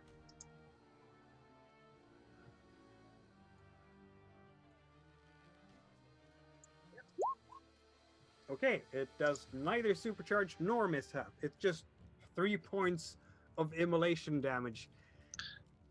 This looks scary for anyone watching. Person just hit Brennar, and then Brennar says a magic word and just brings out that oil lamp. There's a flame coming out of the oil lamp, and then the person just staggers back, shrieking in horrifying pain. You can see their skin is getting just redder and redder underneath until you could almost, Frida is a bit busy to really pay attention, but that smell of internal burning flesh as he just doubles over and screams and claws over his own body because I'm never gonna get that smell out of my nose. You're welcome. his blood is just boiling from the inside. And Between the two of us, though, we are gonna make this party quite the scary legend. so yeah, he's lying there and he's not moving again. That was all his hit points right there. That was Brennar's Well turn. done. Well done. Yeah, Thank you. yeah. Immolate is pretty intimidating. Who is number 5? That is actually me. Oh, and you do have 1 slow action left. You can slash someone, and they can't really parry because they used their attack. So is that another melee to slash? Yeah. Okay. I will slash the guy that is in front of me. And that's a hit. Yay! If you want to push that roll to get more successes, that is allowed. I'm not sure you will need to though, because I won't bother. the longsword doesn't it have a 2-point base damage? It does. Okay, so you're not gonna kill this guy just yet. But you Didn't I do a slash him. point of damage? No, I didn't do any damage when I parried. That's correct. You removed their success. That's what happened. Right. Okay. You flicked away the club. Yeah. But in this case, you're slashing them over the arm. It hurts. He staggers back, not down yet, but really knocks Close. the wind out of him. Yeah, Yeah. he's not quite on his knees, but that's gonna need some attention later on for sure. So who was that? Was it that guy? That guy? Yeah, it was the one that was right directly in front of me, the one that I've already... Yep, I'll mark him for 2 points of damage. That is your action. Who is left now? Marita hasn't done. Fidan hasn't done. Who is first? Is it number 6? Yeah, and that would be me. Yeah, I'm last. Yep. Okay, Fidan. What can you do? Okay. So, well, I'm going to attack the guy in front of me. I have my knife out. I will attack him. And the question I had, so when I roll, so it's melee. Does my knife, if I'm reading this correctly, it's got a, BON/max. Is that bonus +1? Do I add that in as well? Yes, you do add 1 Yep. point of gear bonus. in Okay, great. Your melee there. As a knife, you can in fact only stab. Okay. But he can't parry because he moved this turn, and then that was his fast action. So he doesn't have any more fast action. Okay. So it's just a pure stab on the guy. And that's a success. Sweet. Did you want to push that to gain extra 6s? Because you're only going to do 1 point of damage at this point. But you will take 1 point of damage to your own strength if you do push it, because you got that skull as well. Yeah, I will push. Yeah. All right.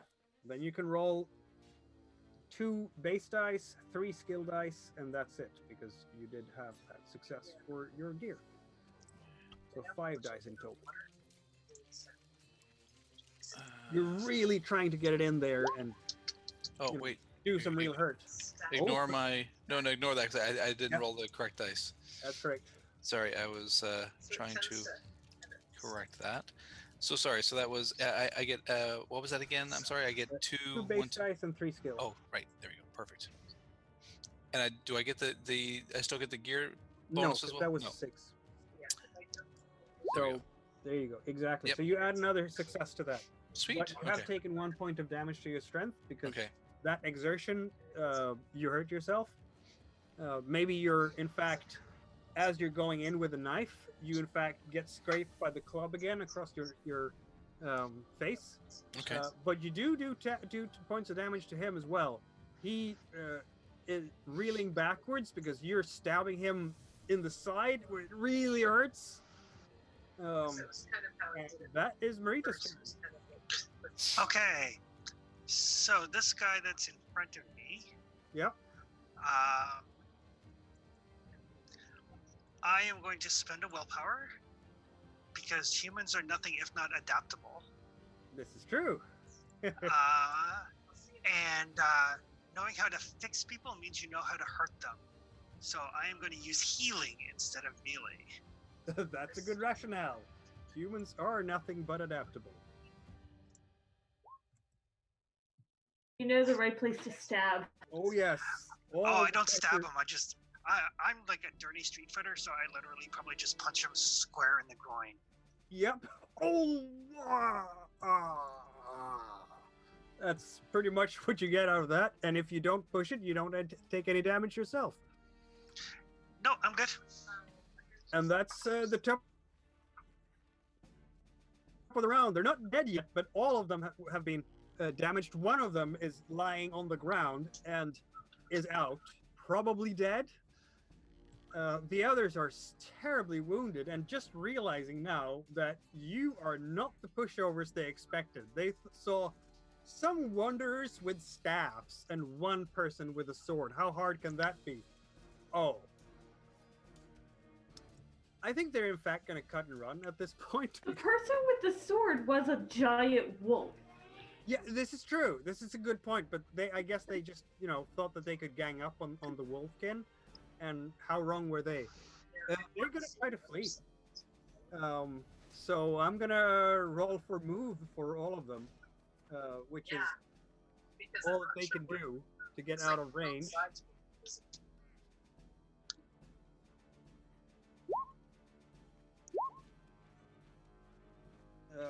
That is, none of them managed to get out of the way. They are trying to get out of the way. You get an attack of opportunity on them. So, Frida, do you want to go first? Because your initiative is first? Yes. Okay. And notice here that since you are standing pretty much in arm's length between 2 people here, you could spread out your damage across both of them if you get enough damage points. I'll allow that. Particularly since you only need 1 point of damage to kill someone right now, or bring them down.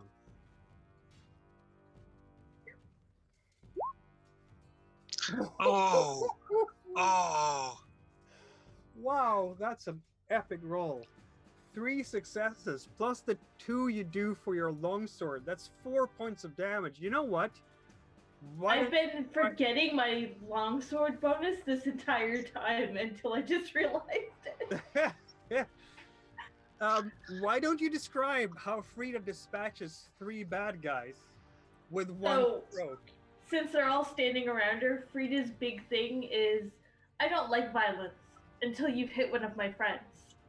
and they went straight for Marita. So she takes her sword and just kind of cleaves through all three of them in one swing.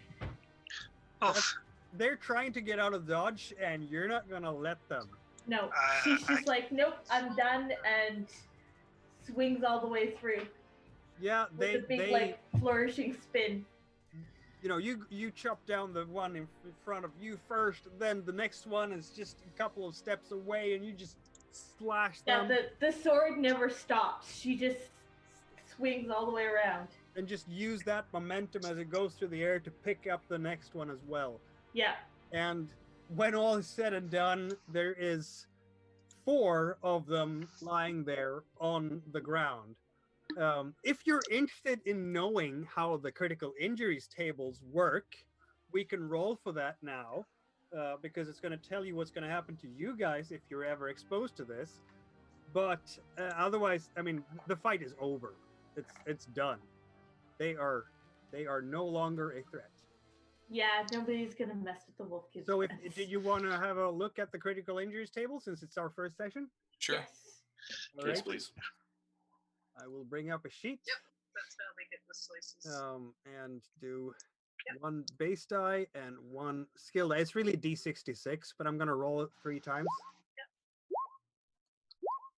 There we go. And just for you to see how it works. So it's going to be a 23, a 43, and a 54 for slash wounds. So the first one is a bleeding thigh, which isn't lethal, but this person is not going to be running anywhere anytime soon. It's going to take several days to heal.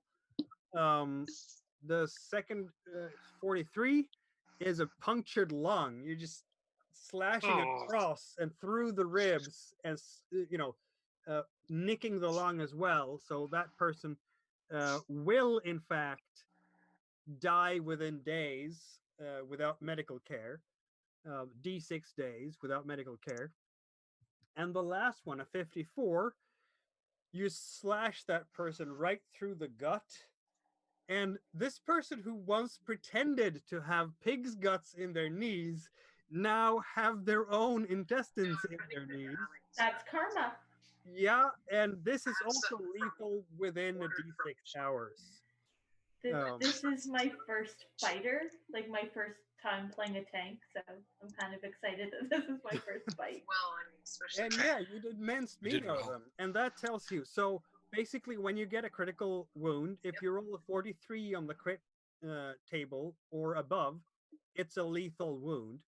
If you're terribly unfortunate, because even if you get a lethal wound, a healer like Marita could save your life with a successful healing roll.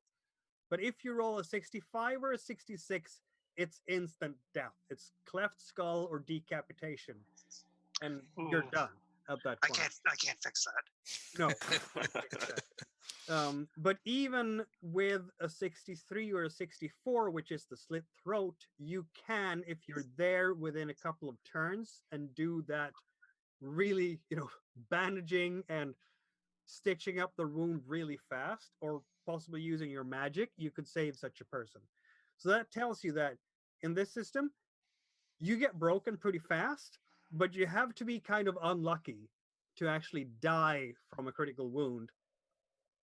Normally.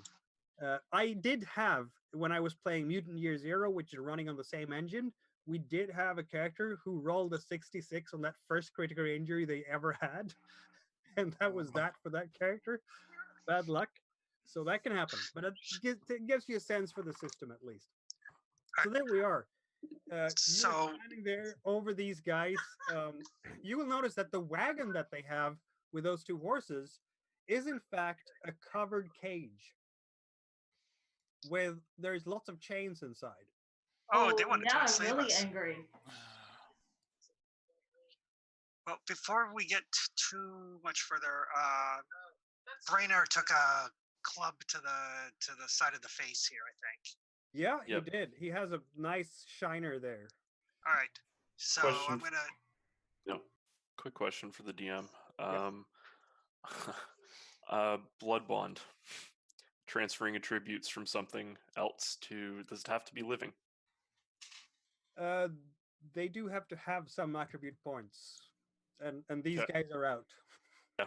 Okay, figured it out. While you're healing Brennar, can I try to I would take think anyway. the That's a good cage question. portion off the wagon so that the wagon and horses are usable for us? I mean, sure, you can do that. They're not going to contest you at this point. It's 2 horses and a wagon. Who's gonna stop you from doing that? I'll help as much as I'm able. Okay. Reach Sure. up high. Yeah, no, that was extraordinarily successful for you guys. Minimum damage to you, even though.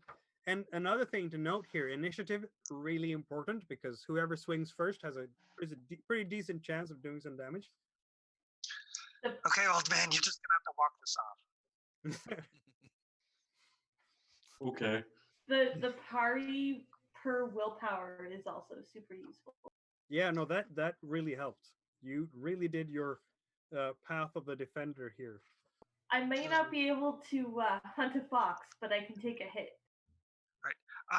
Question. If I push, do I reroll ones on skill dice or no? You reroll on skill dice as well. Yes. Any die that is not a crossed swords or a skull is rerolled. Okay. I'm gonna push this roll then. All right. And by the same token, I also because I also have my Path of the Hymn too. Oh, You do. Okay. but you got it there. Yes. Does anybody have did higher get than a 3 on animal handling for the horses? Yes. Yep. Okay.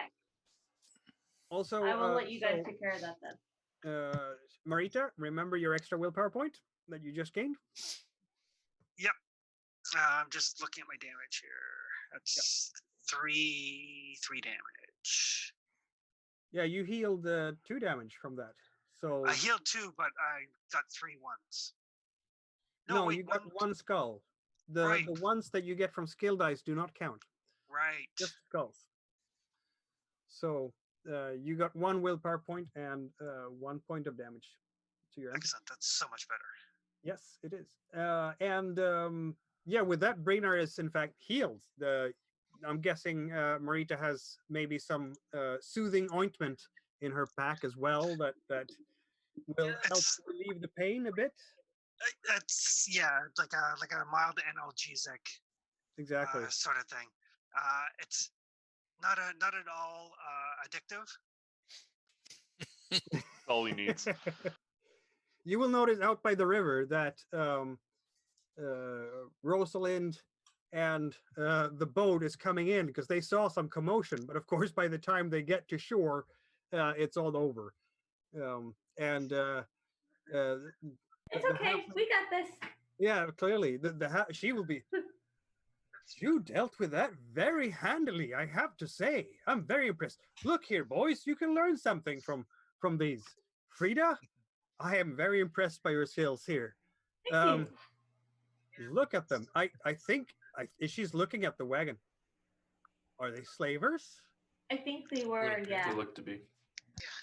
You I mean, they're not dead, all of them. One of them is lying there with that leg that is still kind of bleeding. The person with the punctured lung is just lying there on the ground and panting and gasping for air. And then, of course, you have that gruesome sight of that other guy with, more. Can I try to intimidate the one with the wounded leg to tell us what they were doing? Yeah, they're not even going to be able to resist that. We were just supposed to capture some people for the.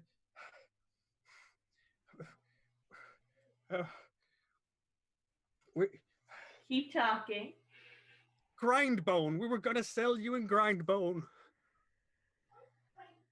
Well, obviously that was a bad idea. Yes, it was. Oh.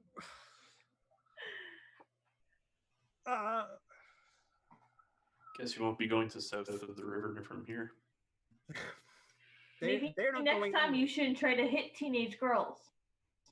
Yeah. That's right. Not sure there's going to be a next time for them.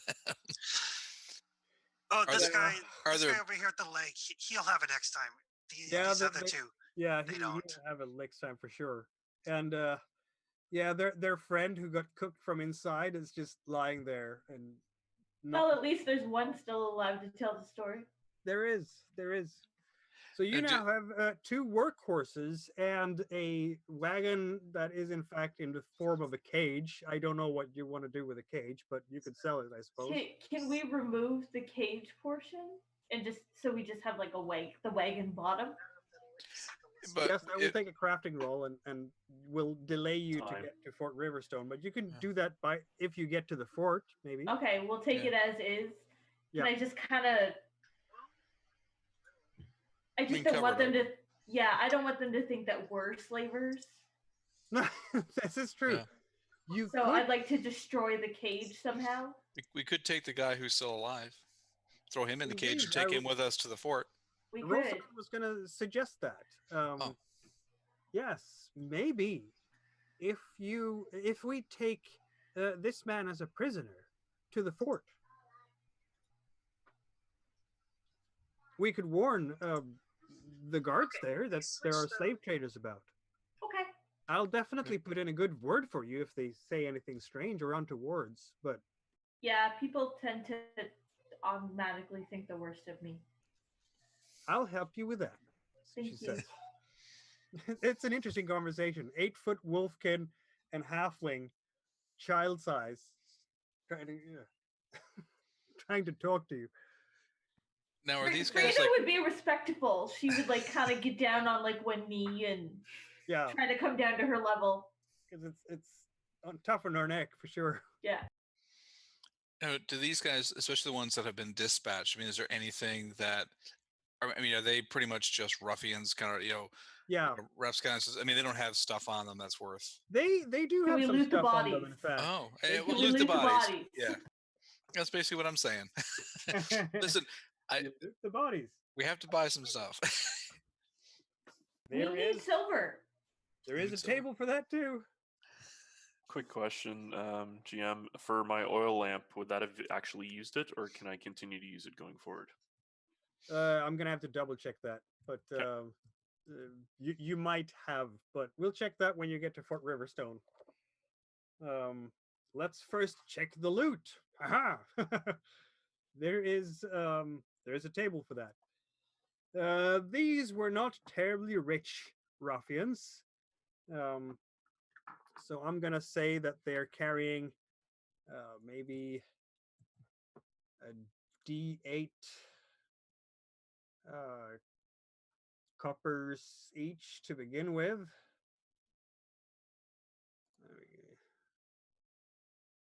So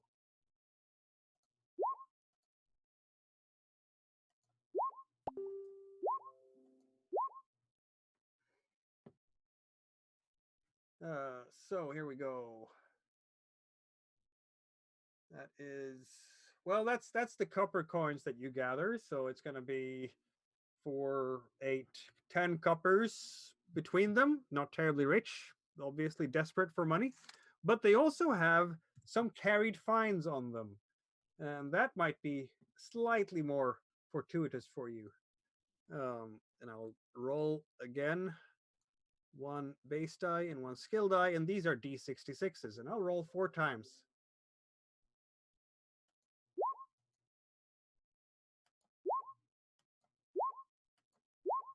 So let's see what they have.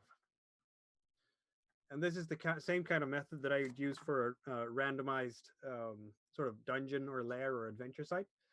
The first one has even more copper coins. In fact, 4 more copper coins. The second one has a 54, is a bronze shield? No, I don't think so, because that person would have used the bronze shield in this fight, I'm pretty sure. Although I could definitely use a bronze shield. I'm sure. I'm going to give them even more copper coins, which is another 4. And then we had 23. Yeah, that's even more coins, and the fourth one is even more coins. So we'll have, let's see now. There we go. So you get another 18 copper, apparently. That's a decent haul, maybe? when you have nothing, it's an astounding amount. Yes. Exactly. So you have increased your fortune by a couple of silver coins altogether, I think, between them. While they're looting the bodies, Marita is going to go over to the horses and make sure that they're calm and kind of get a judge as to what sort of shape they're in and all of that sort of thing. Yeah, no, they're it's gonna be 2 workhorses. They are in good shape, actually. They seem to have taken care of them, which is not strange given how much they depend on them for their income. So yeah, they handle well. They're not aggressive in any way. You can roll good. your animal handling if you want. So, are we splitting the copper, or are we just letting Finan carry it all? I think it'd be good. We can definitely split it. I think everybody needs a little bit of copper. You know, gotta have a little jingle in the coin there. So was there 24? Is that what I had? 28.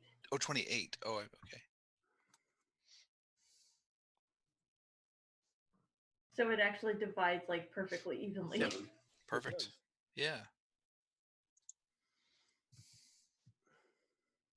Yeah, so that's gonna take you. The guy with a punctured lung who's lying there, just help. Will you? I'll throw him in the back of the cage. That works. Okay. I wasn't going to, but now that he's asked. I'll put him in the back of the cage with his friend. Fair enough. Marita could save the life of the guy with the punctured intestines as well if you wanted to.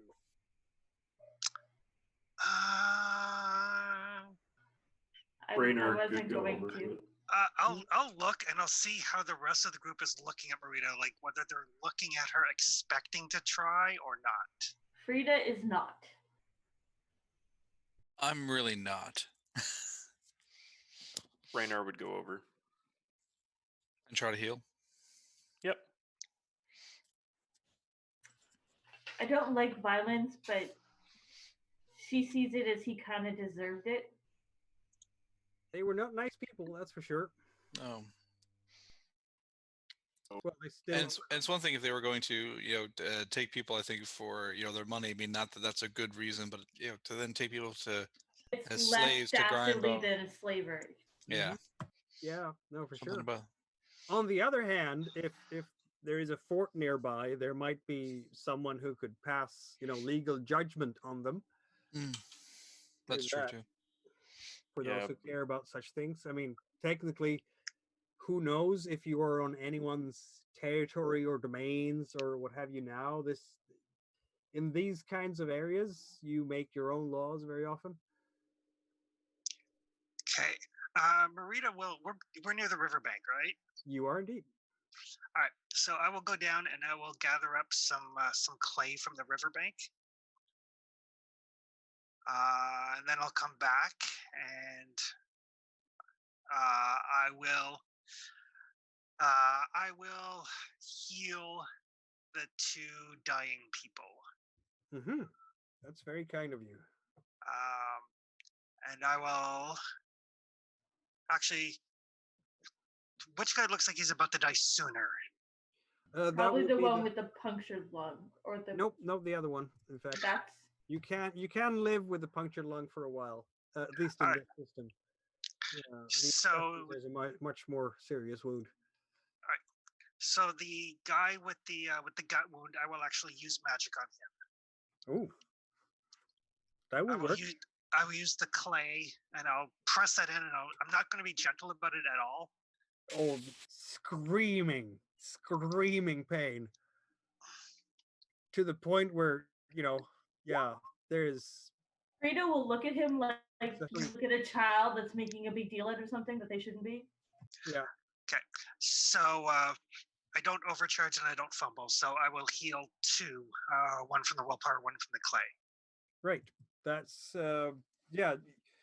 Those who watch, I don't know if you've seen Marita do something like this before. Rosalind will definitely be impressed and realize immediately that this is magic being used. and you can see how the blood is clotting up along that slash, and basically the bleeding is stopping. The ruptured we've intestines are no Been longer together ruptured. a year. I've probably seen Marita do something similar, at least on wounds on myself. Yep. And Yeah, she usually only does magically healing if there's like it has to be done now. And I mean, obviously, these guys are going to comply. They're not going to mess with you anymore. You've made your point. So even if they're healed up, and technically this guy can walk-ish, you know, but there's not even a hint of resistance from them, and they will willingly go into the cage that they had aimed for, used on you. Okay, and then the other guy, I will take out my stitching thread, and I'll make like a little hole to relieve the pressure on his lungs. Yep. And then I will basically stitch them together as best I can with my healing skill. Very good. Which Yeah. is quite enough. He'll live. He'll live, exactly. So the three of them are put into that cage, and you can be on your way again. I'm not sure what you're going to do with the immolated one who's just lying there. He's dead, right? He's dead, Oh, yeah. yes. He can't be Okay. healed. You can either push him into the river and just have him float away. Having him lie here Probably. in the road might not be terribly, beautiful for the road, I guess, for those who care about such things. Having carrion here. Can we bury it? That would take too long, wouldn't it? I would just throw him in the. I just throw him in the river. How burnt Yeah. is he? Oh, How burnt is he? he's completely out. red in his flesh at this But point. not ash. No, not quite. If he would have done, 4 points of damage, I would have called him Ash by now. But they had 3 points of strength. You did 3 points of damage, so it's still a body there. Yeah, Yeah, well, water is good for burns.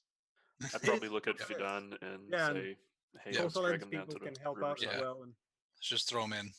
yeah, they can just help out there. And I will help you put him in the river. yep, in he goes, splash, and starts floating away downstream. The current is heavier than it usually is because of the time of year. All the spring melts from the mountains in the west are coming down, and so it is a more rapid river, which is hard on the guys who are rowing. But yeah, you can make that kind of progress. While they're dumping the bodies, I'll lean over to the guy whose guts were hanging out, and I'll just whisper to him and say, "If it wasn't the first day of spring and my family wasn't here, I would have strangled you with your own intestines." He's not saying anything. He's just, And they thought the wolfkin was scary. yeah. You've put the fear of the gods into him. That's for sure. So now, is there a way to ride in this? Well, there was the four of them, so the four of us should be able to ride in the carriage now as well, right? In the cart. Yeah, on the front. Yeah, exactly. Yeah, perfect. Yeah, you should nice. be able to do that. Yeah. I might take up a little bit more space than they did. That is an issue, maybe. Yeah, but I'll counter that on the other end. But so you're still not going to be the two of us. We that make up like two fast, people. so you're not going to be moving terribly fast. Yeah. So after that little jolt of excitement on the road, which What are the horses' names? we'll have to make up some. You will be traveling on towards Fort Riverstone, and I suppose that means that we get another lead the way roll from someone. Okay. All right. I think that Last falls of your to journey, me. because it's a short journey this time. I'll put you back on the main map. Right. And that is a survival check. Indeed, with Pathfinder bonus. And you succeed. We are not lost. It's simple enough. Just follow the road, apparently. And with that, you do arrive in the area of Fort Riverstone. And I will take you to that map. And this is kind of what it looks like. You're coming up along the river. In the distance on that sort of land that juts out into the lake, there sits a small tower, really, with a settlement around it. There's a wall around the settlement. Not terribly sophisticated. It's really just a wooden palisade. And there are a couple of piers sticking out there into the water. You will notice that south of you, marshlands start. And you remember what happened last time you were near or in marshlands. But as long as you're on this side of the river, you should be safe, right? Provided if there are saurians there, which there might definitely be. You will also notice that beyond the fort itself, you can see the forest stretching out. And between the forest and the fort is a small camp. A couple of tents, campfire set up. And yeah, that's the settlements you have here. The forest to the north of here is called the Dankwood. That's such a pleasant name. If you want to roll for lore for this area, you are allowed to.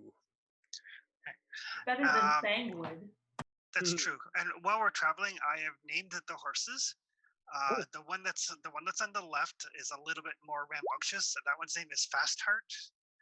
And the one on the right, well, it's spring and it's a little bit cool, and its name is Steamer for obvious reasons. That's okay. So, okay. Good. I want to keep them. I will we say named them so Mikael will feel bad when he kills them. Brenner, you will indeed have heard of saurians living in the marshlands to the south. And Fidon, you have heard that in the Dankwoods, those are the homelands of the elves. So if you go far enough into those forests, you will definitely run into them sooner or later. Okay. Marita, what have you heard of? I suppose you can confirm that. You will also know that to the northeast of the Dankwoods is kind of a meeting place between, at least that's what you heard, between dwarves, elves, and the elven-born half-elves.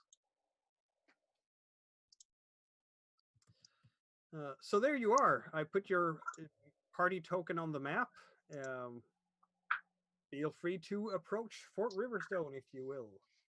Or now, where I had been here before, I mean, would I know the commanders or the guards or anybody? Well, you will know that the commander is called Lady Nirinda. You never met her yourself. Okay. But apparently these are her domains. She's an Alander, and so she would be the local liege lord, one of these country nobles, if you will. Okay. So one should not expect a very sort of radiant court or anything like that. Good question. Yeah. This is obviously Fort Riverstone. In retrospect to the river itself, where's Castle Riverstone? In more glorious days, this would probably be the same thing as the castle. Okay. There is no sign of any other type of glorious buildings around here. So as we get closer, I'd probably go ahead and tell the local legend here of basically a priest of the serpent that turned his back on his gods. And as such, he tried to kill a raven sister out here next to the Fort Riverstone, previously the Castle Riverstone. And as part of that, he fell in love with the raven sister and lost his tomb along the way. Supposedly it's actually near here, but it's actually near some insane goblins, supposedly, by one of the nearby hills. So I'm wondering if it's further up next to the Dankwood. I hate insane goblins. I'm What telling you, with a differentiates roll them of from tomato sauce, it goblins? could be tasty. Maybe We're not eating them. So I think we definitely should approach the main gates to are we going to, of course we'll have Rosalind, we'll have to get her to dock here somewhere as well. Yeah, for sure. And that's the piers, which is inside sort of the compound. That's where she'd have to go. Maybe we should have her meet us at the front gate. Or we could go ahead and actually, Fidan, you mentioned you've been here before, so why don't you do some introductions for Rosalind and then get her into the pier that way? That's what I'm thinking. I'll go through and at least it seems like I kind of came through, but didn't stay or something. Is that right, Mikael? Is it kind of more of a spend the night and move on. Yeah, exactly. Okay, so yeah, I'll definitely go up to the gates and hail the guards. Now, actually, one of the things. So we have, so are we gonna like ride up to the gates with our Well, prisoners? see if there's a bounty on slavers. Maybe we might be able to get some coin out of them.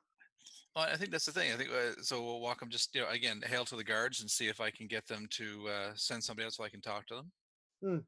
The only thing that's different from last time you were here, which was last fall when you were traveling east, would be that little camp just on the other side of the fort. Okay. That wasn't there then, but then there are travelers coming through here probably all the time, as far as you could guess. You're a bit far away from the camp to tell what kind of people that might be. Okay. But as you get up to the fort, there are a couple of guards standing by the gate through the palisade there. They have leather armor, shields, and spears, and sort of leather caps on their heads. This is fairly standard for more type of rural militia who might not be terribly well equipped, don't have the chance to get their holds of fancy things like swords and whatnot. So this is still, you're still out in the in more remote locations for sure. As such, it has a good position overlooking the mouth of the river, where the lake spills into this river, empties into it. So it's a good strategic location as far as that's concerned. They will definitely be wary when you're coming up with a wagon with a cage with 3 people in it. But I think I approach in kind of the classic hey, hands out, kind of like, hey guys, listen, and tell them I'm Fidan. I'm a traveling minstrel and dwarf. We were beset upon back on the road by these rapscallions here, and managed to turn the tables on them because, of course, they didn't anticipate tangling with my wolfkin here. So, but we have so we've turned the tables on them. We'd like to bring them in to justice, perhaps see if there's even a bounty on them. But regardless, we would like to turn them over to you for judgment, prosecution. They will change their tune at this. You being a person who is good with words, and good at reading other people and so on, you know how to put your words right. You seem convincing to them for sure. They will not doubt you on your words at this point, given just how slash these guys are. And I mean, looking towards the rest of your company, Fidan does not look like a big brawler at all. Dwarves can look like brawlers, Fidan does not.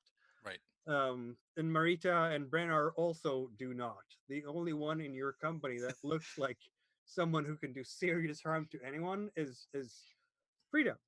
So you do not have the looks of a group of slavers necessarily, or bandits about you at all, and that certainly helps in this case. The people who look like bandits are inside the cage. Um, well, very well then. Just hold on here, and we'll get a message up to the lady and see what, because they're baffled by this. This does not happen very often, that someone comes bringing prisoners to them. No, and I also told him, I said, and by the way, we have there we met some traders along the way who have some wares that would probably be of interest to the keep as well. And there, it'd be okay if they dock as well? There's a halfling and two humans and their wares, but we've been traveling with them. If that's okay, they would just like to dock Absolutely, as well. as long as they pay the tariffs, we're very happy with that. Okay. Yeah, good to see that. Some more of these. We've had problems with robbers here before, not too long ago. In fact, some people came in here to, damn thieves, tried to burglar our temple. Yeah, they didn't get away, so I think it's gonna be cramped in the dungeon. We'll fit them in though.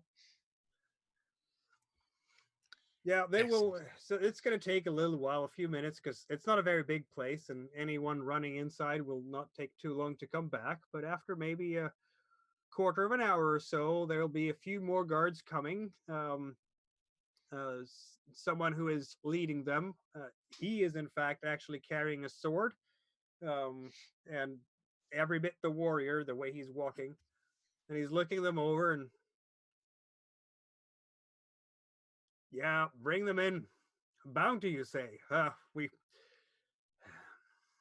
We'll certainly pass judgment on them. We Well, that's certainly more important than a bounty. Very good. Yes. In short, if you want to have a prize money for them, I think it's time for a manipulation roll. That will be something bartering like. Well, we did have to, we did incur some damage among our party, and certainly we, had to come up this way, and to bring them. So it might be, we would just like to have some compensation if that's possible, since we're removing these, these scum from causing more harm to the people that are around here. We're certainly happy and grateful that you did that, but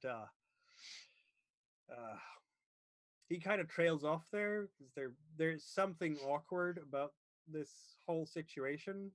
Okay. If you want to roll an insight check, you can do that. That's what I'm going to do. Okay.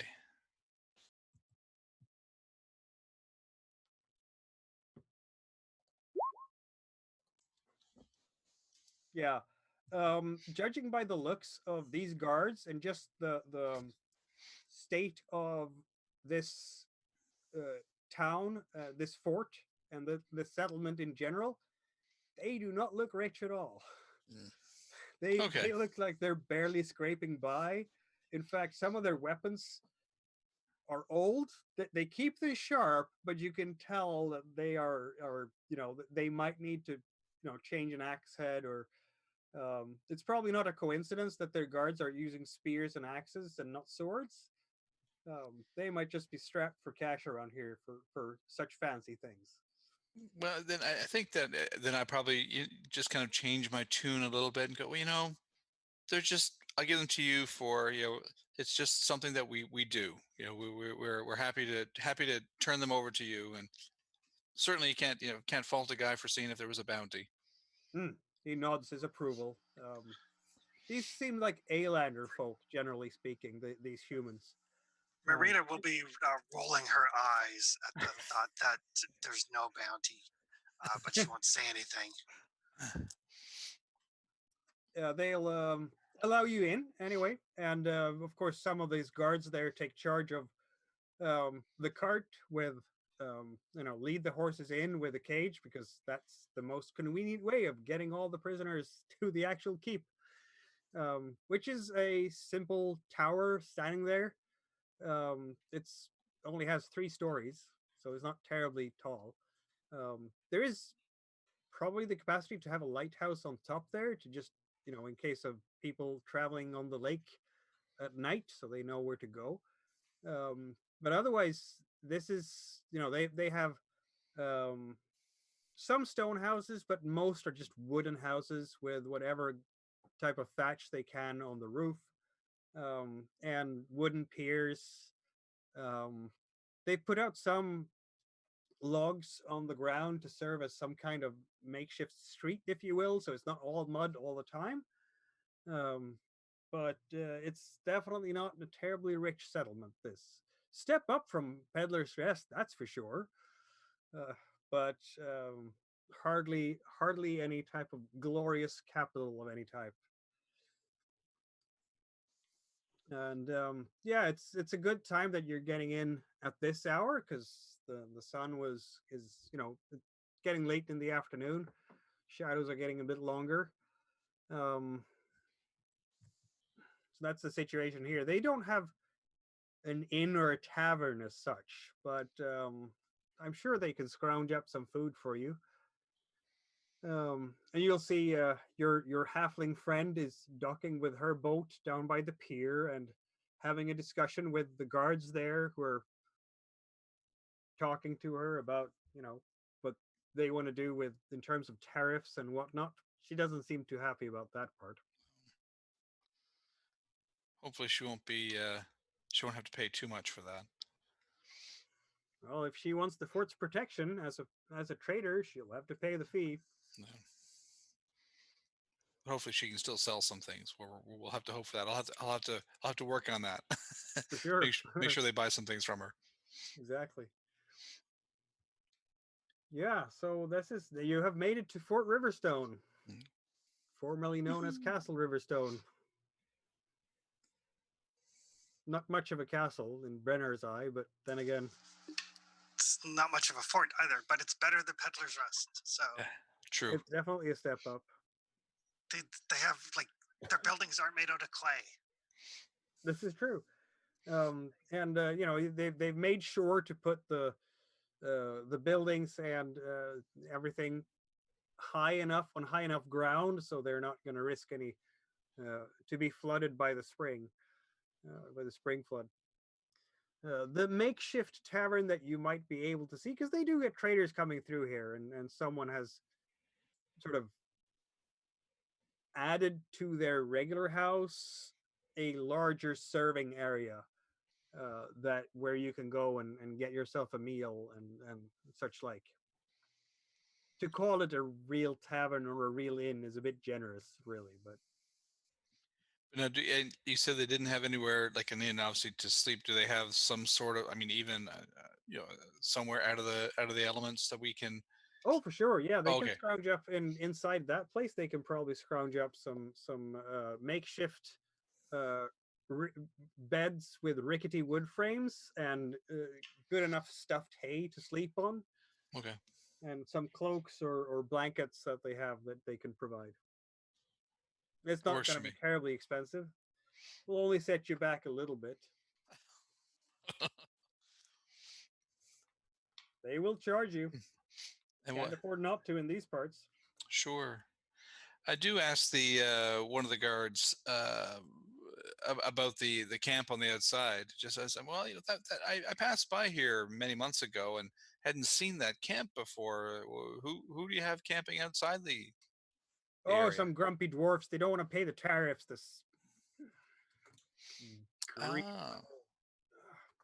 Sorry, no harm intended. No. I understand. My kin can be a little cantankerous at times. Would that?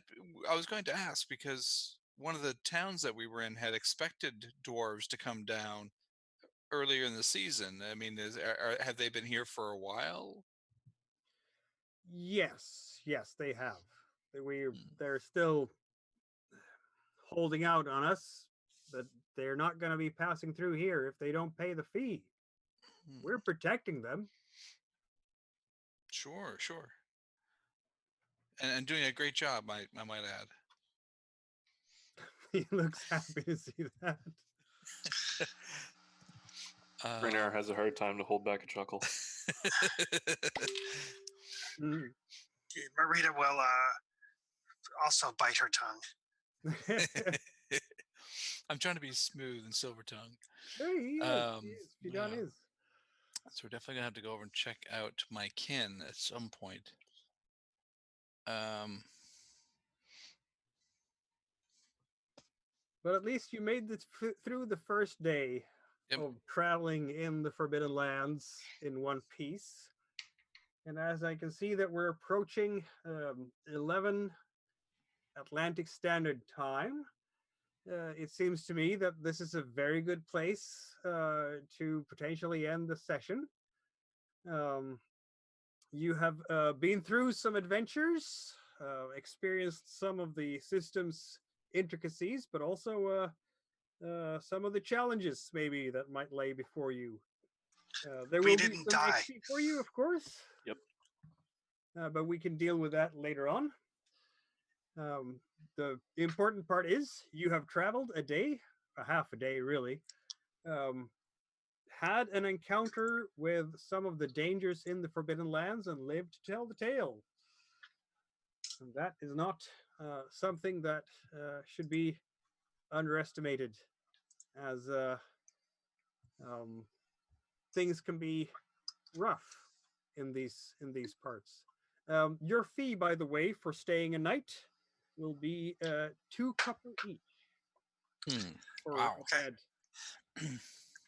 Well, I will pay back Fiden some of what I owe him, but then I'll immediately ask to borrow the 2 copper to pay for it.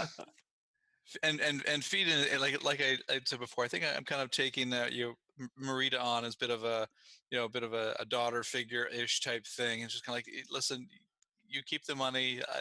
I can earn my way into getting some money here. It's okay. You're good. You keep, at some point, when our fortunes are made, I'll tap you for the 2 silver that you owe me. Okay. So that the 2 copper, does that pay? I'll take that off here now. Does that pay for food too, or is it like food and lodging? Just the bed. That's just the bed. Oh. Yep. If you want food, now you have your own food, of course, but if you want food here, that's gonna set you back another 3 copper. 3 copper. Wow. Okay. Well, I'll go with that's a very, very common so a very common fee for a bowl of stew, the type that you made yourself, is in fact 3 copper. So they're being nice to you in this case. Maybe they're not gonna give you a full stew. Maybe they'll give you hardtack and cheese and what have you. Definitely lacking a continental breakfast. Exactly. Yep. I will gladly pay for the actual food. Yeah, I think I'll do that too. You said 3 copper, right? Yep. I'll do the same. So sleep and food will set you back 5 copper in total. Okay. Right. I'll probably pick off of. Well, you did get the money from the ruffians. So. Yeah. All right. So we need to leave tomorrow because I can't afford to stay here another day. We'll have to go visit the dwarves outside of the city. We'll go talk to the dwarves. We'll have a good night with a good good sleep and full bellies, and then we can go. Yeah, we'll check with the dwarves in the morning. Yeah. Exactly. I don't know how big a small tent is, but we can easily go ahead and use mine if we need it. I think a small tent fits 2 people, so 1 wolfkin. Yeah, exactly. But it does help you in setting up camp, so that's a gear bonus for the tent. So that's a good thing, because there is a roll for that too, and there will be mishaps if you fail it. So that happens all the time. Okay. All right. Bookkeeping question. Does willpower carry over? It does indeed. It stays until you use it, basically. So you never lose the willpower, except by fueling your talents, and then you gain it back through those pushed rolls. Okay. So you heal up during the night when you sleep, and the willpower stay there. Perfect. All right. Here we go. Bookkeeping all done. Yeah. Excellent. All right. Let's see now. Speaking of the bookkeeping part, you hold on a second.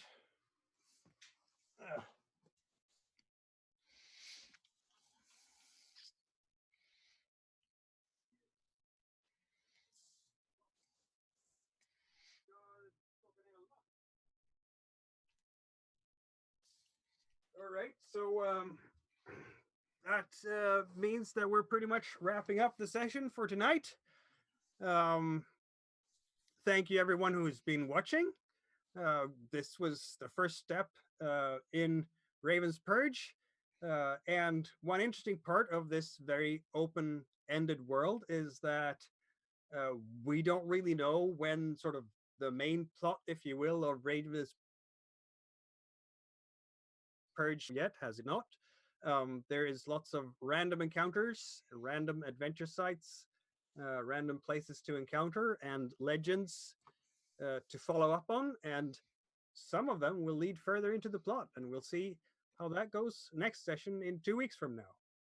So thank you very much for tuning in. Great. All right. Thanks, everybody. Thanks, everyone.